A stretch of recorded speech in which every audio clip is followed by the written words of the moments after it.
liberty, to fight for freedom of speech. The rule of law, the rights of property and democracy. This is the heritage that our country should be so proud of. Which of course includes our Christian heritage. There's been a huge resurgence in the number of people going to church. Perhaps they're not finding what they're looking for, and they're looking for something a bit deeper, a bit more truthful, a bit more akin to Britain's Christian heritage. That's right, get ready, because the most exciting night in general election history starts now!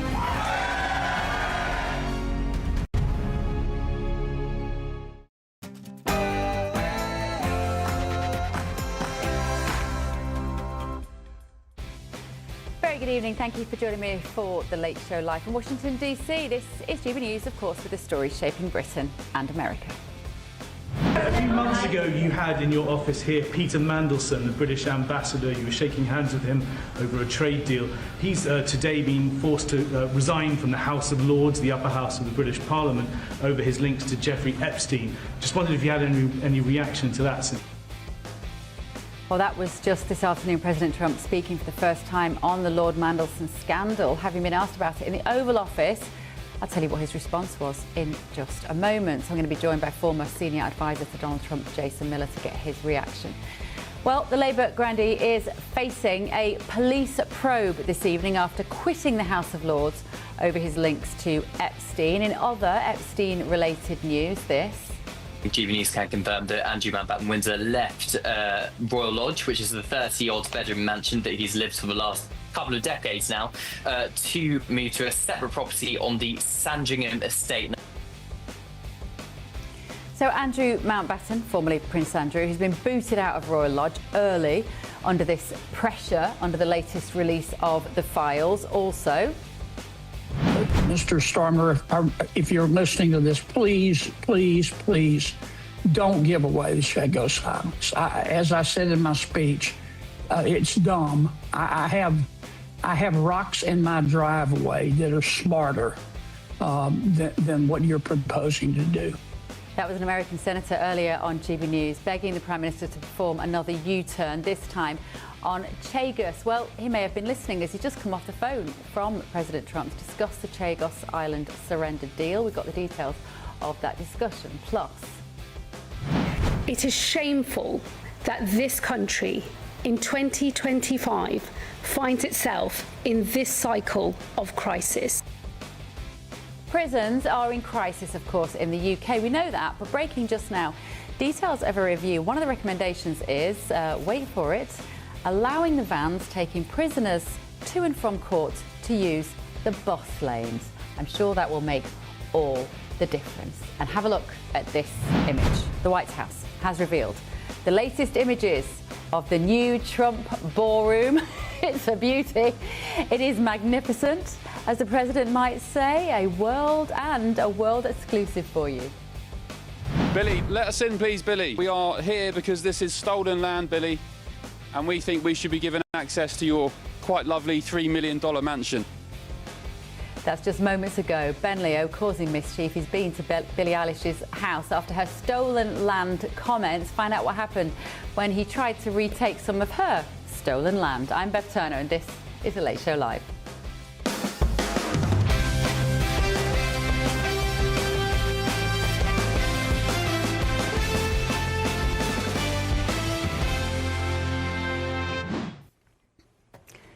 So, Lord Peter Mandelson has quit the House of Lords. He's facing a criminal investigation into claims that he passed on market-sensitive information to the paedophile financier Jeffrey Epstein. Well, just a moment ago, Donald Trump was asked about Peter Mandelson in the Oval Office by the press. A few months ago, you had in your office here Peter Mandelson, the British ambassador. You were shaking hands with him over a trade deal. He's today been forced to resign from the House of Lords, the upper house of the British Parliament, over his links to Jeffrey Epstein. Just wondered if you had any reaction to that, since obviously he was... I didn't know about it, but I really don't know too much about it. I know who he is, but it's too bad.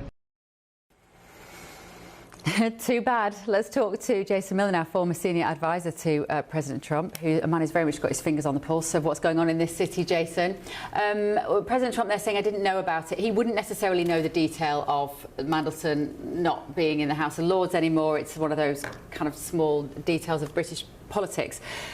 But how aware is President Trump of the scandal, do you think, surrounding the fact that we put this man as the ambassador to the UK in your city, and he's had to go under this massive cloud? Is the president aware of that?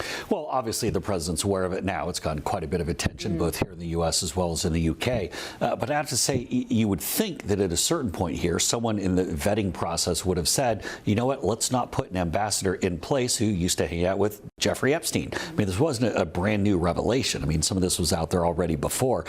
So you have to think that somebody should have thought of this. But I think President Trump had an interesting point as well today, saying that with regard to the U.S., with all the big things that we have going on, is really Jeffrey Epstein going to be the biggest driver of what we should be focusing on? So, yes, I think it's the fact that some of these people should be called out, and you don't need an ambassador in place who used to hang out with a known pedophile. But should this be the #1 story in the United States? I don't think so. What is your assessment of these Epstein files? I mean, I've been on a plane most of today coming back from the UK, but during that time I was trying to get my head around some of the main takeaways from it. There is so much in there, Jason. I want to be able at the end of this process to say, those are the good guys, those are the bad guys. I don't think we're going to be able to do that, do you? No, because the thing that you have here, you have a number of people who are trying to rub up against someone who has a whole bunch of money, who has a whole bunch of access, and maybe they think that if they're nice to this person, then they too will have their own private island, their own money. So they're looking at it purely through the lens of money. Then you also have Epstein, who's out there trying to brush up and hang out with the rich and the famous and the political figures. And so you have people who may have shaken his hand or may have been in a picture, no other connection besides that, but he's trying to ingratiate himself upon them. So there's a little bit of a back and forth, but also it makes people sit back and look at, why are you really trying to meet with people? Why are you really trying to spend time with them? Is it simply so you can just say that you're going to be rich and famous also? And really, I think Epstein, this is coming back to bite a lot of people.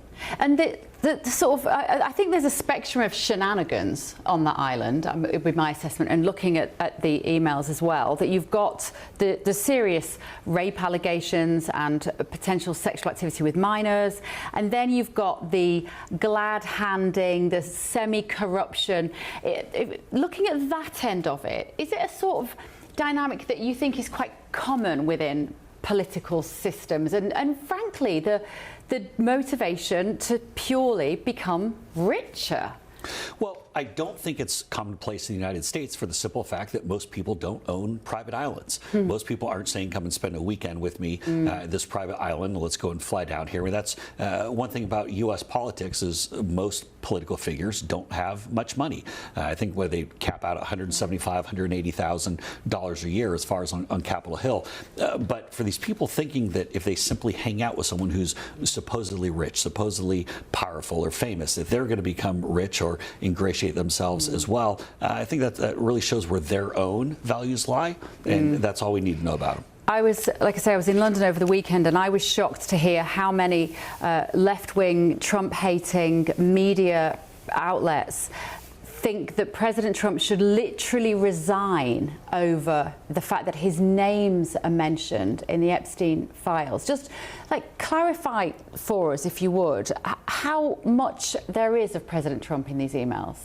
Well, the president has made it very clear over and over, and I think these files have even borne out, that the president said wanted nothing to do with Epstein years and years ago, thought the guy was a creep, and full stop on that. There's nothing recent. There's nothing within a couple of decades, literally even. But I think also with Epstein, you see somebody who wanted to be on everybody's email account, who wanted to be calling everyone. Part of his business was trying to be in the know, and I think as they go a little bit further here, I think they'll probably find out the way that he was really making his money, which I think he had probably a lot of people that he went to him and said, okay, you visited, now you need to go and invest with me. I think that's probably where some of the bumpiness or the turbulence could be. But I think the attempt to try to pull in the president is just silly. Yeah, I mean, there's hundreds of mentions of President Trump, but it appears to mainly be of Epstein having a very low opinion of him. They'd obviously they'd fallen out at some point and criticising him. It's merely his opinion of him. As far as I understand, there's no specific emails between the two of them that have come to light. Well, and President Trump doesn't use email. So, so you're not going to have any emails or anything of the sort. And when the president says that he's done with you, he's usually done with you. Yeah. Can we talk about Chagos, Jason? Because we know that the president and the prime minister have had a conversation about this. What do you know at the moment about where we are with that deal? Well, as we've seen some of the news reports coming out in the last couple of hours, President Trump has said we have to keep Diego Garcia, we have to keep Chagos, a military base there. This was a base that was critically important for the strikes on Iran's nuclear capabilities. This is a very key important base, and the fact that even Starmer and the UK government was thinking about giving it away back to Mauritius, it's just ludicrous. I don't know what they could have been thinking. What did they hope to gain from this? This is a vital piece of territory that we need, both for launches and refueling and other things of the sort. So good for President Trump for putting his foot down and saying we have to hang on to this. But would he go so far as to veto the whole arrangement, do you think? Well, President Trump has said, and it looks like the news reports say that Prime Minister Starmer has agreed with them that they will keep it open. Now, what will the long-term 10, 20, 30 years down the road? I can't necessarily speak to that, but it will remain a U.S.-operated base, someplace where we're going to be, and that this key asset for us in that part of the world. And let's talk about Iran, if we can. What do you know about the latest situation there? It has felt for a couple of weeks now like the tension has been ratcheting up, and then the president seems to want to always go for diplomacy. Is that being exhausted, in your opinion? President Trump is going for diplomacy, but I'm not sure the Iranians are. And even though we've seen talks, whether it be Steve Witkoff and Jared Kushner trying to sit down with the Iranians and having more talks that are underway, but the fact that Iranians are now sending drones after U.S. ships, this is what I would say a bad business decision. This is how you get bombs dropped on your head. So if the Iranians are going to play stupid games, they're going to win stupid prizes. President Trump is going to try to solve this diplomatically. He wants to get to a peaceful solution. Obviously, that starts with the Iranians stopping the killing of innocent people. By the way, some of the numbers now are upwards north of 30,000 innocent people that have been killed. This isn't just a number. These are real, actual people being slaughtered. But President Trump has said, you're not going to slaughter innocent Iranians anymore, and you're not going to have a nuclear program. Now, the Iranian economy is collapsing as we put these economic sanctions on with Secretary Bassett and others. And so I think the regime is really, it's coming to a critical moment here where they're going to have to decide which way do they want to go. And how high would you say this is on his priority list, the situation in Iran? Well, the president's able to juggle a number of things at once. Obviously, there are massive concerns here in the United States, but also this is a hot spot, and this is a place in the world where we know that the Middle East can become a powder keg. That things can go from 0 to 60 real quick, and the president's going to want to try to hold off from anything. But if he gets to the point where the only way this can be solved is through some sort of military force or kinetic action, then he will.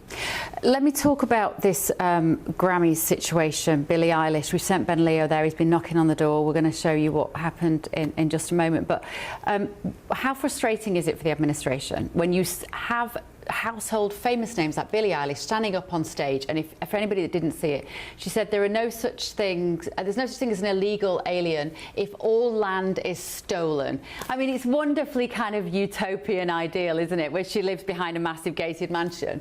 But do you feel that that message about what ICE is doing around the country is frustratingly muddied by people like that? Well, let's go and go into this. So with Billie Eilish, one thing to keep in mind with American politics, never underestimate the ability of the political left or idiots in pop culture to galvanize people in the center and on the right by saying something stupid, that, whether it's against President Trump or just an idiotic comment. So for Billie Eilish to go and make that one, of course, she's living in some mansion in Los Angeles, and hopefully Ben gets some good material while he's out there. This is going to fire everyone up and say, what an idiot Billie Eilish is. Why do you say such stupid things? So this makes people realize that Hollywood and the music and acting industry still woefully out of touch with the rest of America and the rest of the world, quite frankly. So I think that makes them look pretty terrible. But as far as ICE, I think you got to unpack a couple of these things here as well. Efforts to secure the border, wildly popular. Efforts to deport criminal illegals, wildly popular. I think that where the Democrats have been jumping on trying to make the noise here is that somehow if an ICE agent who wants to not be doxxed and attacked publicly or have their family threatened wears a mask, then all of a sudden they become the bad guy. Now, they've said they're going to remove the mask, they're going to go with some body cams, some other things like that. But let's not confuse the two. Border security and deporting criminal illegals still wildly popular in the United States. That's going to continue. It's that gap again between what the mainstream media would have you believe and what the people on the street actually think. Another example, just a lighter one to finish on, Jason, is the Melania movie, which was out this weekend and actually had the biggest receipts of viewers this weekend, of visitors to see it, than any other non-fiction, factual movie, documentary, effectively, for over 10 years. And yet, if you watched any of the media, they would say, oh, well, she's deeply unpopular and no one's going to go. Very well done. A-list producer who put this together, just really good numbers at the box office. But this is one thing, this is just classic TDS. It's just people who can't help themselves but to be triggered. I did actually speak with a reporter earlier who said that over the weekend they went to a movie screening downtown DC and it was packed with reporters. They're literally, the entire press corps was there to watch it in the theater. I gotta say, somewhere probably had Mrs. Trump with a little bit of a smile on her face that the media was paying to go see her movie on a weekend night. So, have you seen it? I just got back into town, so I have not. But I know this next weekend I will be. But chef's kiss on that one. Yeah, absolutely. Well, you know, good for her, I say. And the same as I say in England, I noticed this weekend in the UK, the rumours and about the fact that nobody had gone to see it, and it won't be as popular in the UK because our media is still suffering from Trump derangement syndrome in the most acute way that here in the US we're not seeing it in quite as bad now. But Jason, thank you so much for joining us. Jason, thank you. There. Right, still to come this evening on The Late Show Live. But to us, he's just Peter.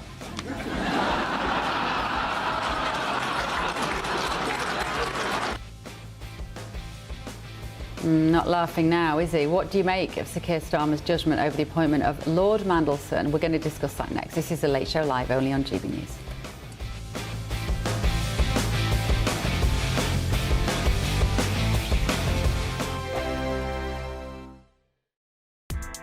Join me, Nana Akwe, for an informative, interactive news programme with a difference. It's fun. No, you didn't say that, Dave. I'm so surprised. I think there's an element of truth to that. Join me from 3 p.m. every weekend, only on GB News, Britain's news channel.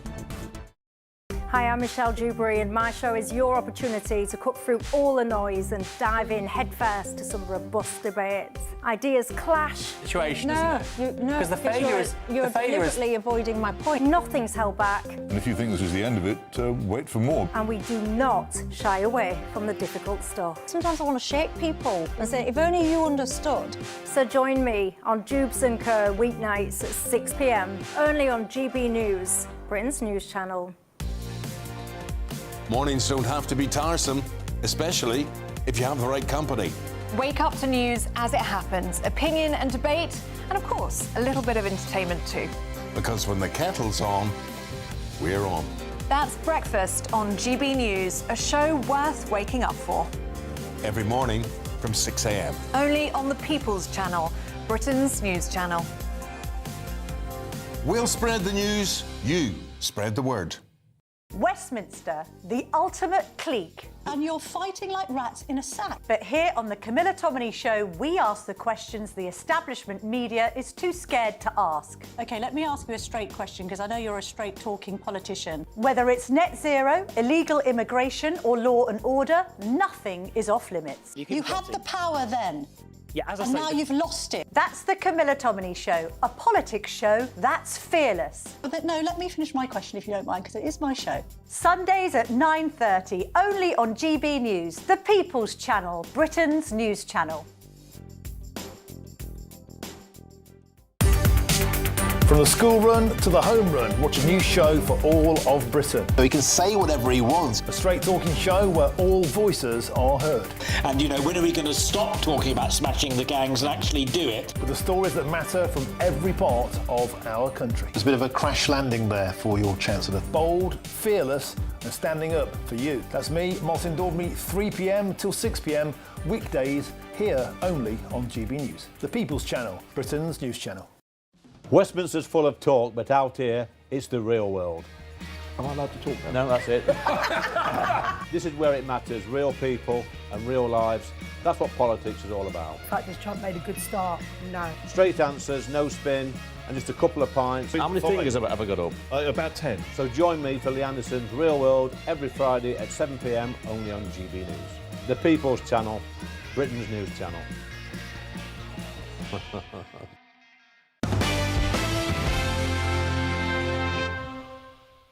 I can feel there's a real buzz around Washington right now.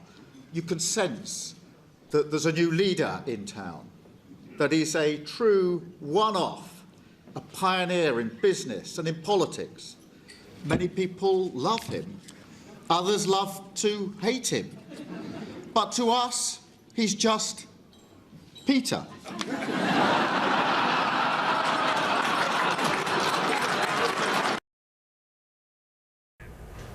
Not so funny now, is it, Prime Minister? That was Keir Starmer in February last year talking about the appointment of Lord Mandelson as ambassador here in Washington. So what about his judgment in all of this? And his right-hand man, Morgan McSweeney, who Nigel Farage earlier predicted would become the sacrificial lamb in all of this. Well, the Conservative Party is going to seek to pass a motion in Parliament to compel the government to produce documents that would reveal what the vetting process was that okayed Lord Mandelson's appointment. Joining me in my studio, I'm delighted to say to discuss this, US political analyst and columnist Eric Ham. Eric, good evening to you. And political commentator, normally in London, but now living in DC, Reem Ibrahim. Reem, great to see you. And in London, Jonathan Liss and Paul Cox have stayed with us for the show as well. Thank you all, guys. Oh, right, where do we start with this? Jonathan Liss, I will come to you. Hello, Beth. I'm sure our audience will be thrilled. On you. Right, it's Starmer to blame for this.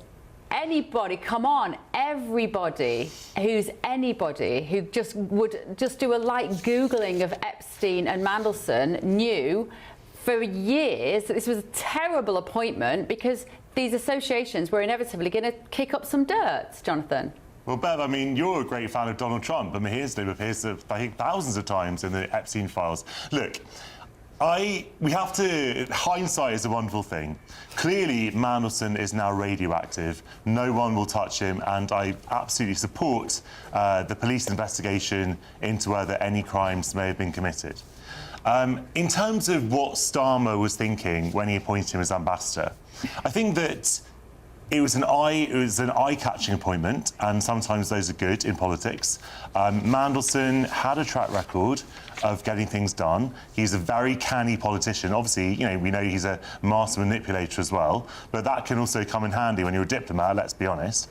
And so there were obviously pros to that appointment. There were massive drawbacks at the time that people talked about at the time, that he wasn't trustworthy, that he had, you know, a lot of question marks about his character, about the Epstein link, but we didn't know the full extent of those Epstein links at the time, and Mandelson didn't disclose them as well. And that email address, you know, we have to accept was defunct. So I'm not sure how much access Downing Street would have had to his previous emails. And of course, if we hadn't had the Epstein file release, we would never know the extent of Mandelson's involvement with Epstein and just how far and deep it went. So I completely accept that, you know, Starmer had, you know, a difficult decision to make.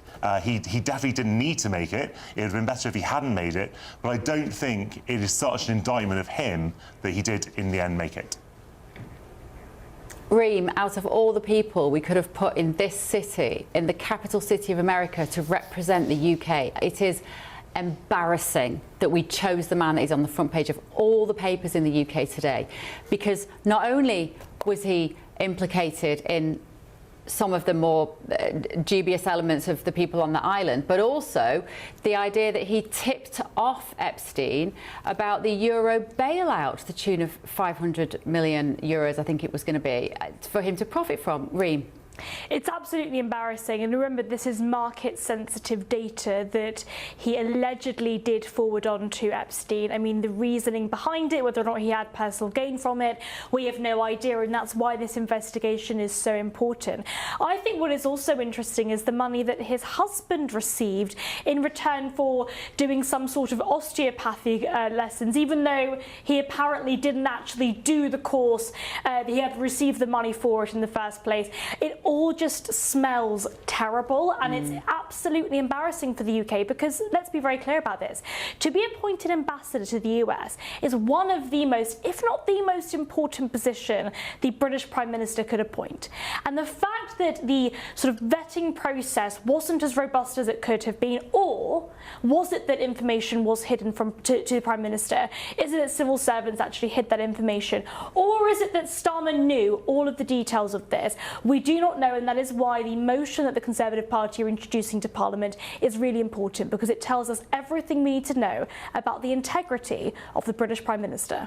Eric, I also wonder if he's a convenient scalp on this, so that other people will be protected, but they're quite happy to get rid of Mandelson. He'd already lost his job as ambassador. Is there more to this, do you think? Oh, I think there's far more to this, and it's this Epstein, I think, saga touches so many different layers. It goes so far down, and I think it requires a wholesale investigation, not just across the pond, but here in the United States as well. And I think with Keir Starmer, you have to wonder, how many lives does this man have, considering all of the scandals that we have seen? It seems every time I come in here, there is literally a new scandal that he is trying to ward off. And I think this one, again, is just another one that seems that it could be the one that breaks the dam.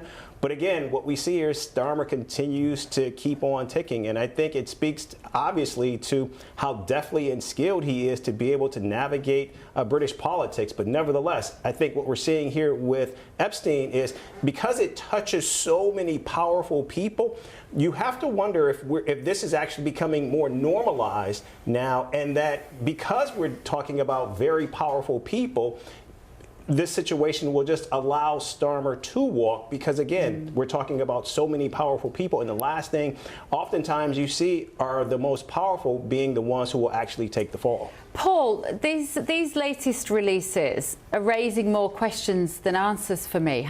What's your feeling about it? Yeah, it's deeply sinister. It's indefensible now, really. He seems quite the flawed character, and I've seen it from both sides. He obviously has some brilliance about him, probably the most networked politician in UK terms over the last generation, at least. And for that reason, I think that's why he stayed the course. But Eric's right. As is Reem, as are you. Jonathan's wrong. Basically, that's it. That's the show. The rest of us are right. Jonathan's wrong. That's what the show is. But thanks for watching. Yeah. Good night. GB News in particular is holding Starmer to account. Eric, you were saying every time you come on the show, we've got another Starmer issue. The difference now is GB News is in that space and holding Starmer to account, whereas that wasn't happening previously. So I think we're seeing that more and more.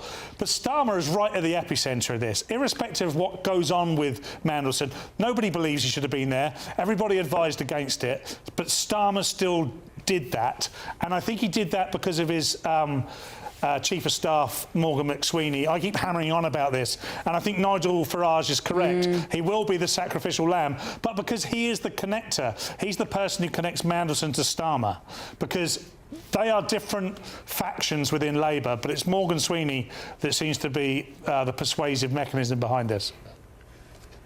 I just find it fascinating, though, and I think the Tories are right to demand transparency on the selection process. I think it's a really good shout, actually, because I met Mandelson in DC, in the ambassador's residence, just as I arrived in Washington. I only spent a few minutes with him, and I wouldn't have trusted him as far as I could throw him across that garden. My BS-ometer was going off. Now, you don't have to be a northerner with a very good sense of judging character to maybe work it out. I mean, his name was the Prince of Darkness, was his nickname. Are you telling me that Starmer didn't have a second where he went, are we sure this is the right man for the job? And somebody had obviously convinced him that he was the right man for the job. And we need to know why. We need to know what Mandelson was bringing to that role that they thought would be valuable. And given that he has been around all of these corruptible and frankly corrupted people, I would say, that we see, we knew that when the Epstein files were going to start being released, which they knew they were going to be released, he was going to be in them. I mean, I feel like as a Brit, I think it's so deeply embarrassing, Reem, again, that is the best that we had. They need to come out with a really strong justification as to why they gave him that job. It is. We do need a strong justification. We need to understand exactly why Starmer made the decision he did. I just wanted to pick up on something Paul said, specifically about the internal politics within Number 10. The idea that Morgan McSweeney has an enormous amount of power and sort of acts as a barrier to the Prime Minister, I think is an interesting one. There are lots of talks about whether or not he is sort of in the true Prime Minister. Is he really in charge? Is he filtering out information that Starmer isn't aware of? I mean, this is really it. I'm not necessarily saying that Starmer was in the wrong here, that he absolutely knew absolutely everything about Peter Mandelson. However, the question is he being misled in Number 10? Do the officials themselves even trust the Prime Minister? I think that is really what's being revealed by this entire debacle. What happens now, Jonathan Liss? Can Starmer get his way out of this somehow and save face? I think so. I think that it's a convincing alibi, or well, not an alibi, it's an argument that he wasn't aware of everything that Mandelson had been up to, because we weren't aware of it until these files were released, and that clearly it was a mistake in retrospect, but at the time it seemed like it could be a decent appointment because of Mandelson's track record in government and what he'd managed to, do you really his think the reputation. CIA or some kind of governmental institution did not have significant information about these links? I can't answer that question. I don't think that Starmer would have put him in that role if he'd known that Mandelson had potentially engaged in criminal activity while he was Gordon Brown's Deputy Prime Minister. I don't think that would have happened. Clearly, they weren't aware of the extent to which Mandelson had been involved with Epstein. Now we know, obviously, Mandelson is radioactive and he's fully disgraced. But at the time, that wasn't necessarily known to people to the same extent that it is now. So either the vetting processes within Number 10, the actual intelligence officers in the UK are subpar, or the Prime Minister knew something. Well, Either way, whatever is the case, something is going wrong. Reem, I don't think that you can resurrect defunct email addresses. If that, that's and Mandelson had said that email address is defunct, and he obviously didn't volunteer any more information. We don't have a minority report style system where you can go inside people's heads, or look into the future or anything like that. So and Mandelson is a known quantity. Of course, there should have been more rigorous questioning, and I'm absolutely open to believing that there were mistakes in the vetting. Absolutely, we need an investigation. But on the face of it, just because something's been subsequently been exposed, it doesn't mean that it was a mistake at the time, because people didn't know that was going to come out. No, well, I find it staggering they've got such poor judgment. He'd even messaged Epstein and said, I'm just on my way out of Number 10, having, I presume, seen Gordon Brown. I'm just on my way out of Number 10, taking the information he'd just received and sending it straight away on email. It's just terrible. Staggering. It's unforgivable. Disgusting.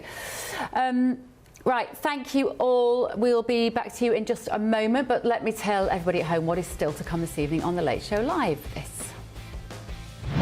It is shameful that this country in 2025 finds itself in this cycle of crisis.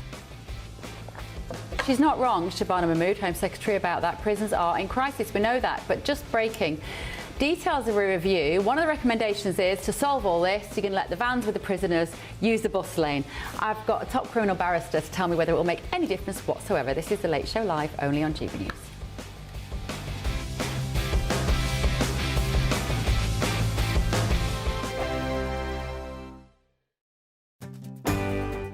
I'm Michael Portillo. This is GB News, the People's Channel, Britain's news channel. Westminster, the ultimate clique. And you're fighting like rats in a sack. But here on the Camilla Tominey Show, we ask the questions the establishment media is too scared to ask. OK, let me ask you a straight question, because I know you're a straight-talking politician. Whether it's net zero, illegal immigration or law and order, nothing is off limits. You had the power then. Yeah, as I and say, now you've lost it. That's the Camilla Tominey Show, a politics show that's fearless. But no, let me finish my question if you don't mind, because it is my show. Sundays at 9:30, only on GB News, the People's Channel, Britain's news channel. No matter the state it's in, this is our nation. Join me, Jacob Rees-Mogg, for a genuine, honest discussion on where we have been, where we are going, and where we are with the people who set the direction. Tune in to State of the Nation every Monday to Thursday, 8 to 9 o'clock. Only on GB News. Britain deserves a newsroom that puts the facts and your voice first. Well, and that's what you get on GB News. Lively debates, lively conversation. And we're not afraid to hold power to account. And each other. So join me, Andrew Pierce. And me, Miriam Gates, for Britain's Newsroom, weekdays from 9:30 on GB News. At GB News, we love to hear from you, our loyal community. So drop us a line at gbnews.com/yoursay. There you can talk to each other and also to the presenters live on air. gbnews.com/yoursay, because GB News is your channel, Britain's news channel. Westminster's full of talk, but out here, it's the real world. Am I allowed to talk now? No, that's it. This is where it matters, real people and real lives. That's what politics is all about. In fact, has Trump made a good start? No. Straight answers, no spin, and just a couple of pints. How many fingers have I got up? About 10. So join me for Lee Anderson's Real World every Friday at 7 p.m. only on GB News. The People's Channel, Britain's news channel. From the school run to the home run, watch a new show for all of Britain. He can say whatever he wants. A straight-talking show where all voices are heard. And, you know, when are we going to stop talking about smashing the gangs and actually do it? With the stories that matter from every part of our country. There's a bit of a crash landing there for your Chancellor. Bold, fearless and standing up for you. That's me, Martin Daubney, 3 p.m. till 6 p.m. weekdays, here only on GB News. The People's Channel, Britain's news channel. I'm Stephen Dixon, and thanks for joining us on GB News, Britain's news channel.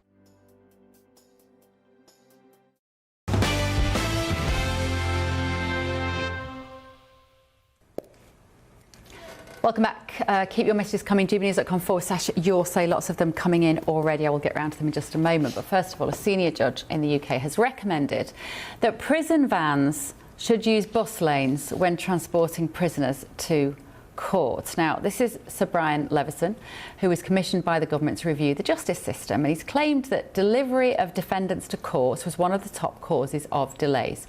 Sir Brian revealed that over 9,400 hours were lost in the year ending in September 2025 because defendants did not turn up on time for their hearing. So one of the solutions he's suggesting is that the vans should be allowed to use the bus lanes to cut out traffic congestion, allowing prisoners to arrive at court on time, reducing adjournments or even collapse of cases. With me now is Dominic Bardil, criminal barrister. Dominic, thank you for joining me this evening. Now, I have heard this. Pleasure. We have reported on this before on the show, that prisoners not being brought to court is causing huge delays. But is it as simple as there being a bit of traffic on the A316 or the A4 in the morning? It can't be as simple as that, surely. No. It's not as simple as that. I mean, in my experience, late arrivals to court from the prison probably happen once a month. On a daily basis, what we're getting is, for example, I was supposed to start a trial on Monday. We didn't start it on Monday, and you wouldn't believe the reason why was because there was no electricity effectively in the courtroom. So we couldn't play videos, we couldn't play CCTV, we couldn't show exhibits to juries. The result of that was the previous trial didn't finish. So we'll start 3 days late. You can imagine the knock-on effect.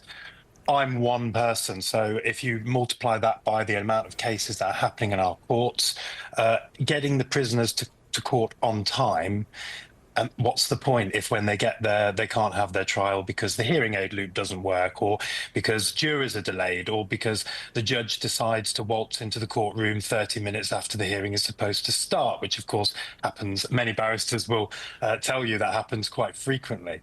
So although I think it's 1 point, it's a bit like, I think the expression goes, rearranging the deck chairs on the Titanic. Once you get them to court, there's a waterfall of problems once you get to court that are the real cause of the delays. And is that, Dominic, is that a lack of will on the part of the people that are running those courts? Is it a sort of, oh, never mind, it doesn't make any difference to me, like that sort of malaise that affects so many businesses these days? Or is it lack of funding? Like if your electrics aren't working in your court, is it that somebody hasn't fixed the infrastructure of that building?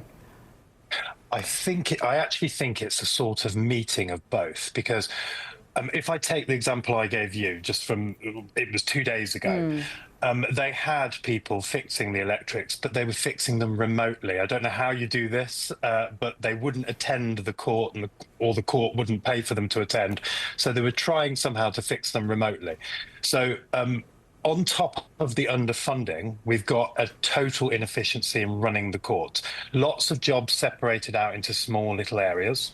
So, of course, I'm not responsible for that. That's this guy over there. Oh, you'll need that department. You need to, you know, what you get with a lot of institutions that are run by the government, but also bad case management decisions by judges. I've been asked to give you an example. I've had to travel 5 hours to a hearing for a defendant that is appearing by video link. And that means that I'm not free for the entire day to deal with all of the other cases. Now, in a system where there are not enough barristers, how do we cope if I have to give up an entire day? Yes. I don't even know where to start, Dominic. Like, you realise how crumbling this system is and what a huge amount of investment and overhaul it would require to whip it into shape. And we're hearing that the solution to this, one of the proposals, is to get rid of jury trials, we're being told. In your experience as a criminal barrister, will that fix the problems that you've just outlined? No, I mean, for example, bad case management decisions by some judges, like the one I just mentioned, and we're going to put more power into the hands of these individuals. To me, if I may say, the proposed abolition of juries for some trials is one of the biggest offensive acts against freedom, liberty, this country, the British people. I know it seems like a small issue for a lot of people because we're not involved in the system on a daily basis. The NHS we use regularly, so we're aware of the crisis. But I would implore the British people not to allow any government minister to strip away something that centuries ago we seem to have had a better understanding of, and that's the right to a fair trial. I'd urge your viewers, actually, to look up a case called the Bushell's case, which is a piece of law that set out the precedent that jurors can't be punished for their decisions. Have a look at what happened to those jurors. They were imprisoned for 48 hours with no food or water. Of course, we're talking centuries ago, but that's where the jury system comes from. That's what people had to endure in order for normal people to be able to hold the government to account and the state to account. And the only place that really happens isn't in the ballot box, it's in the courtroom. It's when the state must step back and ask permission from ordinary people to punish or condemn one of their peers. To strip that away is to strip away the very essence of freedom, effectively, in my view. Yeah. I couldn't agree more. Dominic, thank you so much. Interesting. Dominic Bardil, criminal barrister. I just want to ask my panel here in the studio about this. I'm going to come to you first, Eric Ham, because you were very naughtily looking up, I imagine, the Bushell case, and your phone was making a noise during that. But when you you know, this comes down to the theme that we have when you're in here is like what's gone wrong with Britain. When you listen to that, we've got barristers being paid a lot of money, you've got defendants who are there to be tried, you've got juries in the room, and the light bulbs don't work, or you can't play a video because no one's fixed the electrics. And the criminal defendants themselves aren't even there. Yeah. You know, oftentimes what they do here in the United States is basically if you have to be in court and, like, let's say they're transporting you from the county or wherever the detention center, they will just bring you there at 5, 6 o'clock in the morning, even if your case might not be until 4 o'clock in the afternoon. You're going to just wait in a detention center in the court until you have to be brought up, and that's typically what happens. But I think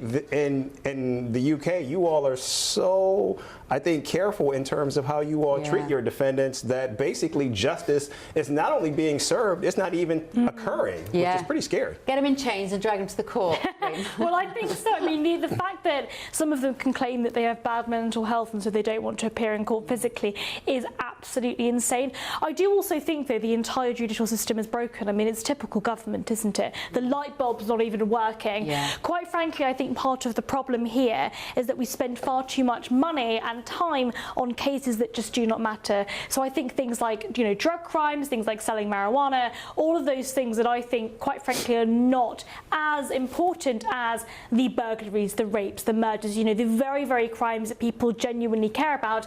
And also speech. The fact that we arrest on average 33 people a day for their online speech crimes.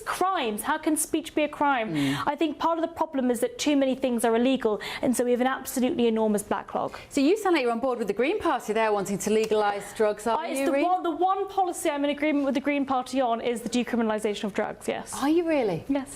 2 thumbs up.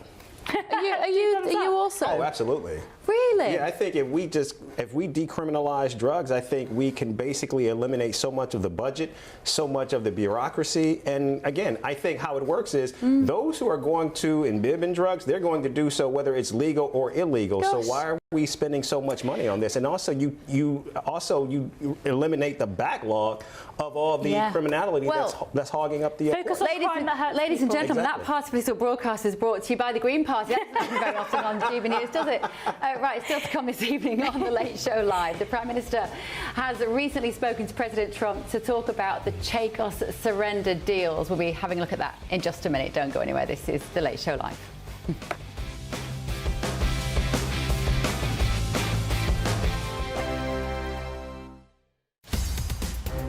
In the GB newsroom, we bring you the news as it happens. With our team of dedicated journalists across the UK, we're ready to keep you up to date with what's happening every half an hour, every single day. Bulletins here on GB News, the People's Channel, Britain's news channel. Mornings don't have to be tiresome, especially if you have the right company. Wake up to news as it happens, opinion and debate, and of course, a little bit of entertainment too. Because when the kettle's on, we're on. That's Breakfast on GB News, a show worth waking up for. Every morning from 6 a.m. Only on the People's Channel, Britain's news channel. We'll spread the news, you spread the word. Westminster's full of talk, but out here, it's the real world. Am I allowed to talk now? No, that's it. This is where it matters, real people and real lives. That's what politics is all about. In fact, has Trump made a good start? No. Straight answers, no spin, and just a couple of pints. How many fingers have I got up? About 10. So join me for Lee Anderson's Real World every Friday at 7 p.m. only on GB News. The People's Channel, Britain's news channel. At GB News, we love to hear from you, our loyal community. So drop us a line at gbnews.com/yoursay. There you can talk to each other and also to the presenters live on air. gbnews.com/yoursay, because GB News is your channel, Britain's news channel. Join me, Nana Akwe, for an informative, interactive news programme with a difference. It's fun. No, he didn't say that, Dave. I'm so surprised. I think there's an element of truth to that. Join me from 3 p.m. every weekend, only on GB News, Britain's news channel. You want to know what's really going on in the corridors of power? Labour don't know what to do with you half the time, and that makes you quite lethal in the chamber. Get behind the headlines with Chopper's Political Podcast. Join me, Christopher Hope, as I sit down with the great and the good of British politics. We'll see where this ruling takes us. These are the stories shaping our nation. Chopper's Political Podcast, available now on all platforms. Listen in and stay ahead. Hi, I'm Michelle Dewberry, and my show is your opportunity to cut through all the noise and dive in headfirst to some robust debates. Ideas clash. Situation, no, isn't it? No, Because the failure is you're deliberately avoiding my point. Nothing's held back. And if you think this is the end of it, wait for more. And we do not shy away from the difficult stuff. Sometimes I want to shake people and say, if only you understood. So join me on Dubes & Co. weeknights at 6 p.m, only on GB News, Britain's news channel.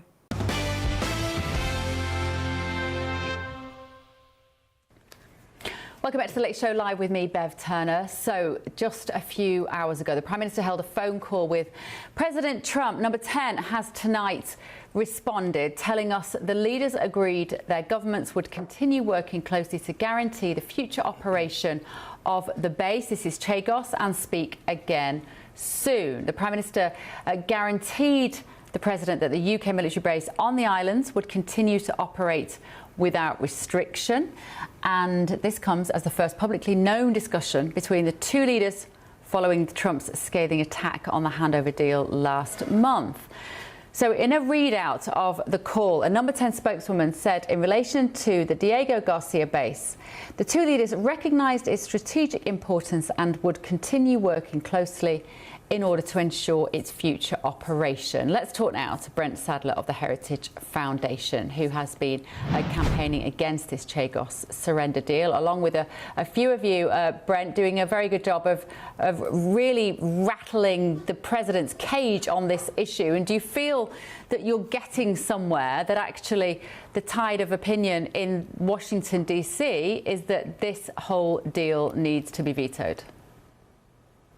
Well, thank you for having me on. And clearly, the fundamentals of this deal, there's just nothing but risk and very little benefit. And the foundation for which the notion of being able to say you've decolonized is not good enough. Certainly not good enough to jeopardize the special relationship between the U.S. and the U.K. And it was clear the full details were not thoroughly discussed or considered on the U.S. side before the letter that was signed by the Secretary of State back in May. And it's good that there's a review, but I am continue to be on edge and vigilant that the wrong conclusion could still be forced forward. So it's important that, you know, we can remain vigilant that this deal does get killed. This statement about the fact that both leaders recognise its strategic importance and would continue to work closely, for me, that doesn't tell us a huge deal more than we did know already. But is it possible for President Trump to still retain control of the base, to recognise its strategic importance, but also hand Chagos back to Mauritius? Well, unless there's another deal that's being signed between Mauritius and the United States that preempts this, it's a very slippery slope. And again, there's just nothing but risk that's included in this. The best course is not to transfer sovereignty at all, or to transfer it to the United States. Keep it within the two parties, the UK and the United States, that have the vested interest and certainly have the longest presence there on the island, rather than to try to transfer it to Mauritius, which has a very tenuous claim to the islands historically. And Brent, we still grapple in this studio regularly with the motivation of the Prime Minister to give this away. And of course, this didn't just start under him. This started under the Conservatives. We have to remember that we let them off the hook too easily on this. But is your understanding that it is just purely about reparations? It's purely about this idea that the colonial intent was wrong and we have to pay for the sins of our past? Or is it something else? Because surely it can't just be that. Well, I always recommend in cases like this, and I'm not an expert about this, but follow the money. Who are the parties that benefit the most from this, and where does that money that's ostensibly going to be paid as rent go to? Again, which parties benefit? And then, of course, China is very keen on trying to gain more and more of an influence and control over the activities in Chagos. And so, again, I'm very cautious. The money does point to Beijing, and I do think that's the only real benefactor, because it's not clear how Mauritius benefits, or the people of Mauritius benefit from this, to say nothing of the Chagos people. So you think that China is has played a bigger role behind the scenes in this? But what does, and therefore what? What does that tell us about British politicians? Well, I'm not sure it says anything that's not in the open, but, and I certainly don't want to speculate, but clearly the Chinese have a vested interest. They have spent a long time trying to build up a case and to help those in Mauritius to make a case for this, what we're seeing today, a deal that would see the UK cede its sovereign control of Chagos. For what purpose? To get rid of that base in Diego Garcia that was very important and effective for supporting the operations that destroyed the Iranians' nuclear weapons enterprise, and which right now, as the U.S. builds up, try to stand down that murderous regime in Tehran, the base again at Diego Garcia is critically important, not just to the air operations, but also for the naval operations that you see right now and read about that are happening in the Arabian Sea. Sure. Thank you, Brent. Great to see you, Brent Sadler there of the Heritage Foundation. Right, still to come in the next hour. We're going to take you to Ben Leo outside Billie Eilish's home after the weather.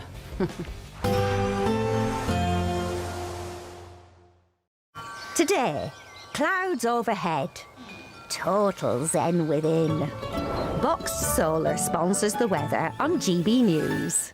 Good morning, welcome to your latest GB News weather update brought to you from the Met Office. A cloudy day for most of us, rain and hill snow for more northern areas. It will feel a little bit warmer and there will be some sunshine into this afternoon across more southern areas, but still a snow warning as well as a rain warning for parts of Scotland throughout this morning. Some disruption to travel is definitely possible. Heavy rain pushing northwards as well as that hill snow. It will turn drier for parts of northern England as well as Northern Ireland, and actually some sunshine breaking through across southeastern areas into this afternoon. It's a little bit of a warmer day to come, 11 degrees in London. The wind's not quite as strong, so you won't be feeling that wind chill quite as much, particularly across more northern areas into this afternoon. Now that drier, brighter weather is not going to last all that long. The next batch of rain is moving in this evening, particularly across more southwestern areas. Cloudier skies ahead of that. Still a clear evening to come for more central areas, and it should be largely dry away from the hills across Northern Ireland, parts of northern England and much of Scotland. It's the east, though, where we'll continue to see some rain into this evening. Still quite a brisk wind here, although the winds have fallen lighter elsewhere. Now that rain moves northwards overnight tonight, pushing into parts of Wales, more central areas of England. We'll continue to see this easterly wind dragging quite a lot of cloud actually across more eastern areas of northern England, eastern Scotland. Still some hill snow over the parts of the Grampians, some heavy bursts of rain by tomorrow morning. A somewhat milder night, but still a fairly chilly start to the day. Temperatures are around 6 or 7 degrees to start the day across the far south. We've got a little bit milder air actually pushing in for the next few days across more southern areas. But it's going to be another wet day on Thursday, quite widely. Again, more northwestern areas seeing the best of the driest weather, but for most of us it's going to be another damp day, unfortunately. Some heavy bursts and again a risk of some hill snow across more eastern areas of northern England, and temperatures around average, if not a little above in the south. Today, clouds overhead, total zen within. Box Solar sponsors the weather on GB News. Mornings don't have to be tiresome, especially if you have the right company. Wake up to news as it happens, opinion and debate, and of course, a little bit of entertainment too. Because when the kettle's on, we're on. That's Breakfast on GB News, a show worth waking up for. Every morning from 6 a.m. Only on the People's Channel, Britain's news channel. We'll spread the news, you spread the word. Hi, I'm Michelle Dewberry, and my show is your opportunity to cut through all the noise and dive in headfirst to some robust debates. Ideas clash. Situation, No, isn't it? Because the failure is you're deliberately avoiding my point. Nothing's held back, And if you think this is the end of it, wait for more. and we do not shy away from the difficult stuff. Sometimes I want to shake people and say, if only you understood. So join me on Jubes & Co. weeknights at 6 p.m, only on GB News, Britain's news channel. Join me, Nana Akweer, for an informative, interactive news programme with a difference. It's fun. No, he didn't say that, Dave. I'm so surprised. I think there's an element of truth to that. Join me from 3 p.m. every weekend, only on GB News, Britain's news channel. At GB News, we love to hear from you, our loyal community. So drop us a line at gbnews.com/yoursay. There you can talk to each other and also to the presenters live on air. gbnews.com/yoursay, because GB News is your channel, Britain's news channel. Westminster, the ultimate clique. And you're fighting like rats in a sack. But here on the Camilla Tominey Show, we ask the questions the establishment media is too scared to ask. OK, let me ask you a straight question, because I know you're a straight-talking politician. Whether it's net zero, illegal immigration or law and order, nothing is off limits. You had the power then. Yeah, as I and say, now you've lost it. That's the Camilla Tominey Show, a politics show that's fearless. But no, let me finish my question if you don't mind, because it is my show. Sundays at 9:30, only on GB News, the People's Channel, Britain's news channel. From the school run to the home run, watch a new show for all of Britain. He can say whatever he wants. A straight-talking show where all voices are heard. And, you know, when are we going to stop talking about smashing the gangs and actually do it? With the stories that matter from every part of our country. There's a bit of a crash landing there for your Chancellor. Bold, fearless and standing up for you. That's me, Martin Daubney, 3 p.m. till 6 p.m, weekdays, here only on GB News. The People's Channel, Britain's news channel. I'm Tom Harwood. This is GB News, Britain's news channel.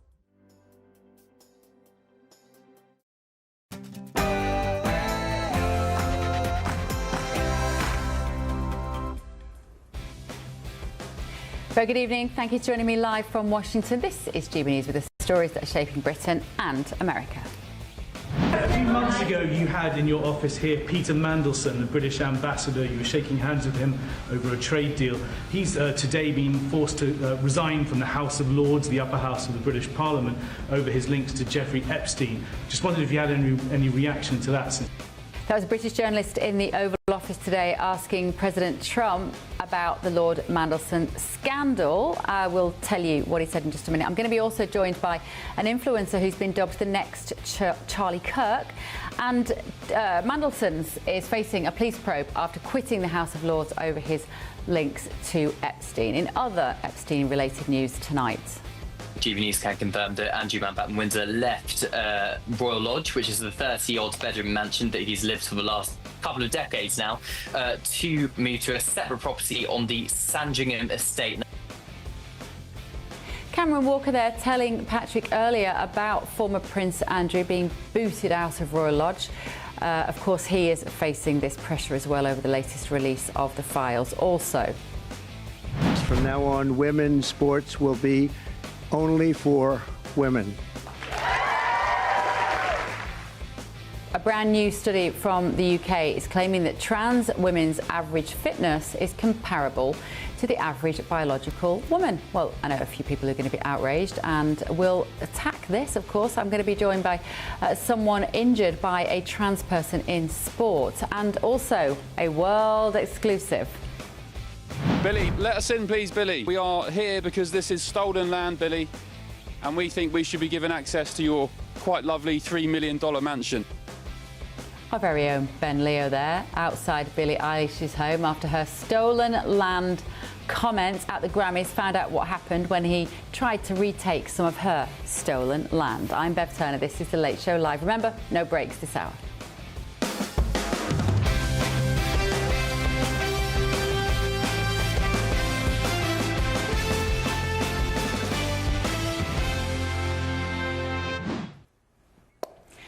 And I'm still joined in the studio this evening by political analyst and columnist Eric Ham, political commentator Reem Ibrahim, and in London, GB News contributor and comedian Paul Cox. Thank you all very much for joining me. We are going to go straight to this exclusive because Ben Leo has been to Billie Eilish's house after her comments at the Grammys about stolen land. Ben, where are you? Hello, Bev. Well, I was at Billie's house, but I thought after knocking the door and poking my nose through her big, massive 15-foot gate, I'd better scarper down the road. So I'm at the top of the Hollywood Hills with a really beautiful view of the LA city skyline behind me. But yes, after the insufferable Grammys episode on Sunday night, not just Billie Eilish, the likes of Bad Bunny, lots of other irrelevant people, basically dunking on ice and using their opportunity on the stage, collecting awards to, as Ricky Gervais would say, not thank their families and their God and then F off, as Ricky said, but using it to preach to the general public about ICE and immigration. And Billie, of course, said what she said. So I thought, whilst I'm here in LA, not predominantly to knock Billie Eilish, I'm here for something else, but I thought I'd go and pay Billie a visit and just see what her house is like. She believes in no borders. She doesn't believe anyone's illegal. So does she practice what she preaches? This is what happened a bit earlier this afternoon. Let us in, please, Billie. We are here because this is stolen land, Billie, and we think we should be given access to your quite lovely $3 million mansion. Hello, Ben Leo from The Late Show Live on GB News. Do you remember when Billie Eilish said this at the Grammys? No one is illegal on stolen land. Is all I want to say, sorry. Well, Billie reckons there's no such thing as an illegal human because we're all on stolen land. So we're here in Billie's quite posh neighbourhood in Los Angeles. Let's go and see if she practiced what she preaches. Hopefully, if she sticks by her merits, she'll have no problem with me waltzing in, maybe making a cup of coffee or a tea. $3 million home. She's got some paddocks out the back with stables and horses. Maybe we can go for a horse ride. I'm sure she'd have no problem with it because she stood up on the stage at the Grammys, tens of thousands of people watching in the audience, millions around the world. The clip's gone viral. Here we go. Oh, nice little place. Bins are out. It's bin collection day. First of all, isn't that ironic? Massive gates keeping people out. I thought Billie didn't believe in borders. Well, according to the driveway, Billie does believe in borders. She believes in massive gates keeping people out. A couple of cameras up there as well. The lights are on, so somebody must be home. Let us in, please, Billie. We are here because this is stolen land, Billie, and we think we should be given access to your quite lovely $3 million mansion. And such is Billie's concern for security and privacy. It's surrounded by pretty decent security fencing. Very nice indeed. Massive security hedges as well.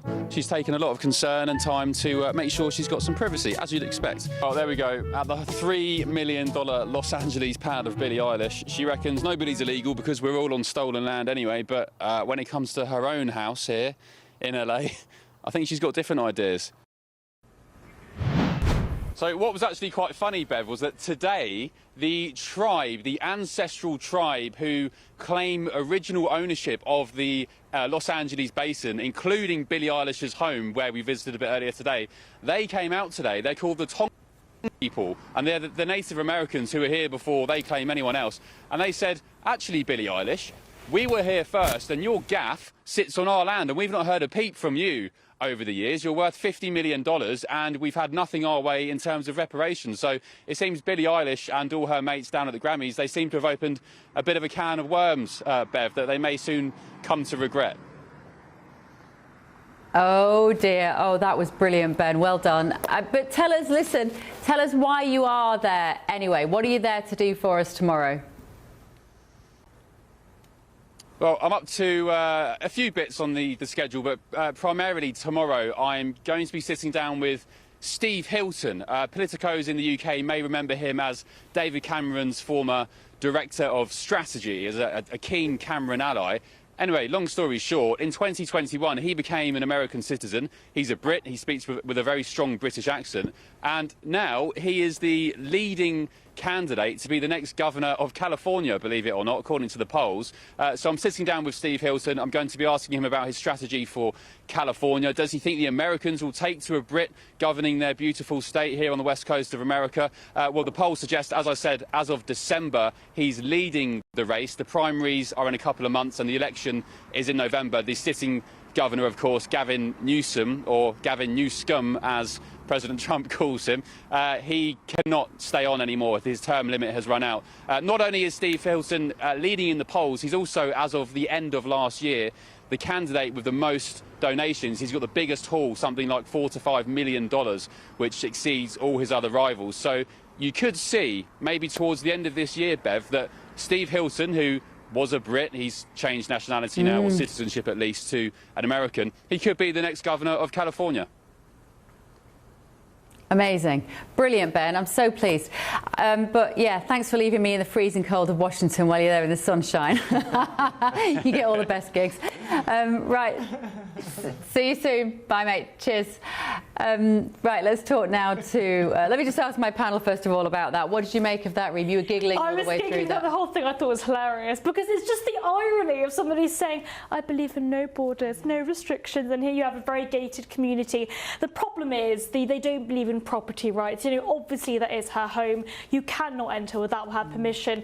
But of course, the view that that is the case for everybody else in America is somewhat different. So there is just something very sort of establishment-esque about all of these very, very glammed up celebrities talking about politics that they have no idea about. And isn't the danger, Eric, that you say something like Billie Eilish, she's probably heard that line, there's no such thing as an illegal person on stolen land. It sounds kind of nice. She's probably read it somewhere, maybe on a TikTok video, she might have heard it. Be careful what you trot out on the stage, because you cannot escape once you've got involved in politics as a celebrity.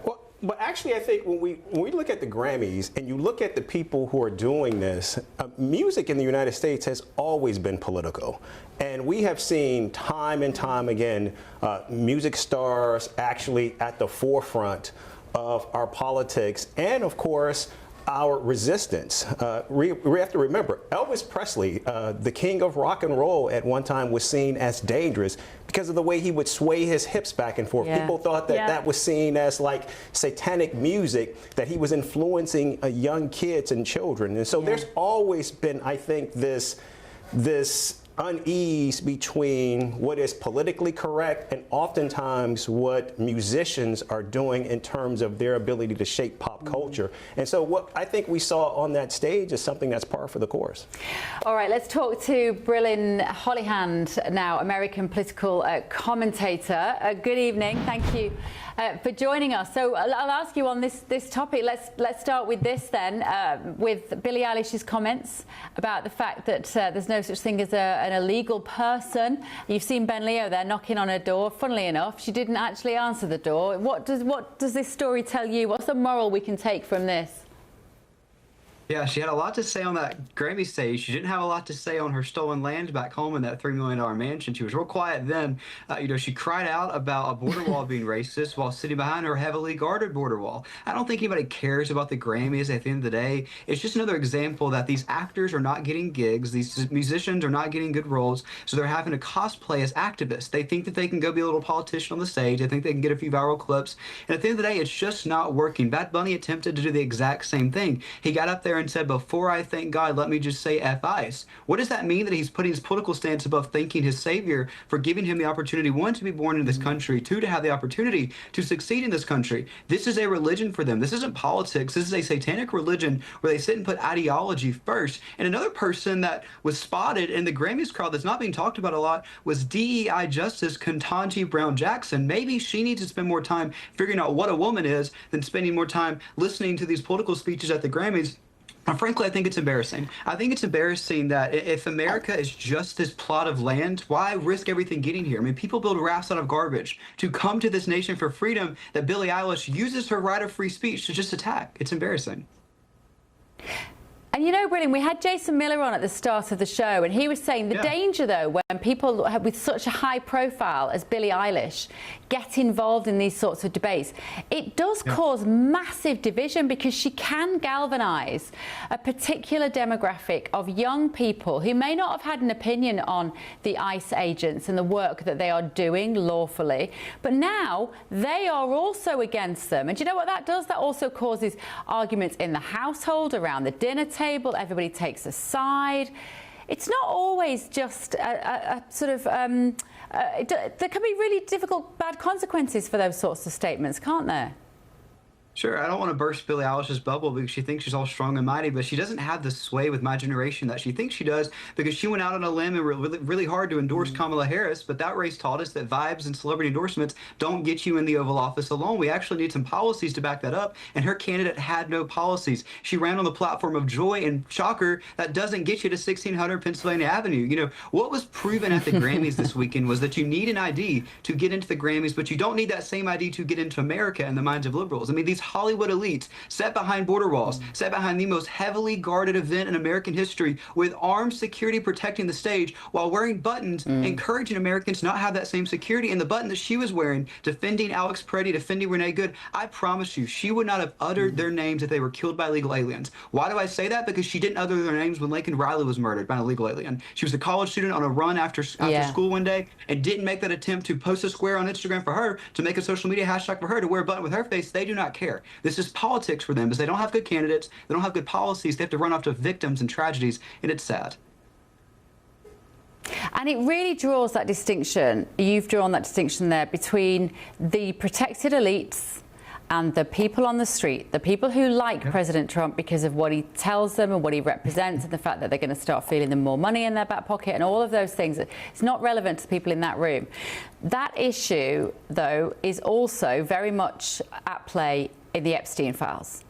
The life that can be lived between those at the very top of the tree with power and influence and money and access, and the rest of us out here in the real world. What are your big takeouts, Brilliant, from the latest Epstein files? What's really caught your eye? Because there is a lot.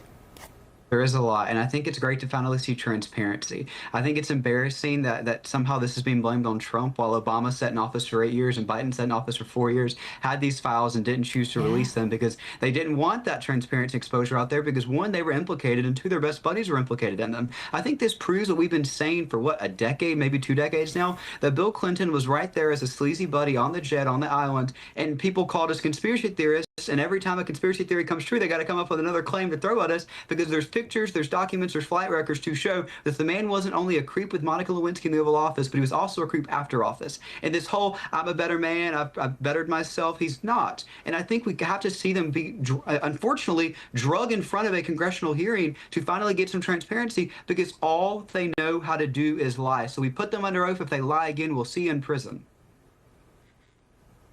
But the only person who's in prison at the moment is Ghislaine Maxwell, and Epstein, no longer with us, apparently.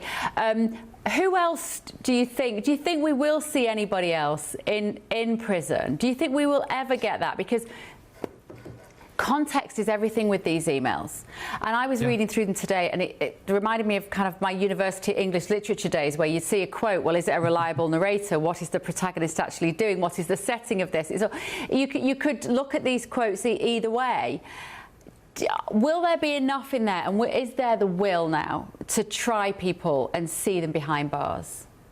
So the Clintons have always had a trick up their sleeve. They have some connection, they have some money and power. They think they can wiggle their way out of these suicides or attempts to kind of just brush something away out of the media, and they can't brush this away. The emails are out there, transparency's here, and that's what American voters voted for. And they also voted for exactly what you said, accountability, which includes arrest. So I think the first way that the Clintons will end up in jail is if they lie and are held in contempt of Congress. They're thrown into jail like Peter Navarro or Steve Bannon were, because they should be held to the exact same standard. If that's not what it is, I think they absolutely should look into these emails where they're talking about being giddy and excited to appear on this island. What happened that they were so excited about to fly to this island so many times? I have dinner with a lot of really cool friends. I don't go to their islands and fly on their jets that many times. There's a lot of questions that should be looked at of what happened on that island. We can hold them for lying, but that's not enough. We need to see what they did and charge them for that, because if not, they'll continue to get away, and it proves to people that powerful people are held to a different standard. If the left really wants to claim that no one is above the law, this is the time to come together and say, we're going to call out our own side. This isn't just a bumper sticker for us, but hey, our side made some mistakes. Let's say that they're not above the law. Right now, they're defending them, and it's frankly disgusting. There are all sorts of theories, of course, about Epstein Island, whether he was a Mossad agent gathering compromats, whether the world really is run by an elite ring of satanic paedophiles. I mean, I don't know where I sit on any of this at the moment. I feel like it's all been thrown up in the air, and I want it all to land, and I want to have a clear picture. And I'm just not confident that we're ever going to see that clear picture. That's my frustration. I looked at it and I thought you would take every police force in the world to go through these millions and millions of emails and investigate every single one and knock on doors and put people under oath.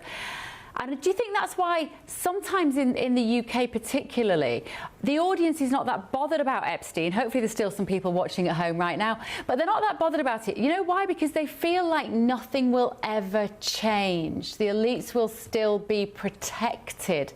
Will they, Brillin? I hope not. And I think that's not what the American people or people of the world want. And it's exactly what you said. The word elite's there. We talk about Bill Clinton because he's one of the biggest facing people in there. Obviously, he's a former president. But this goes for people in, university presidents. This goes for tech CEOs. This goes for people on Wall Street. This goes for people in Hollywood. These people should be held to account to prove that we're setting a new standard. In this golden age of America, we don't let people get away with pedophilia. We don't let people get away with these alleged crimes. And we're actually going to prosecute that. That's what the DOJ should be focused on. It seems like there's finally having some transparency. It's unfortunate that it took to 2026 to finally get a new president in office to get transparency, but that's what we're seeing, thankfully. Yeah. Okay. Thank you so much for joining us. Brillin Holohan there, American political commentator. Talk to you again. Thank you. Right. Let me talk to all of you here, you guys here, and also our panel in London.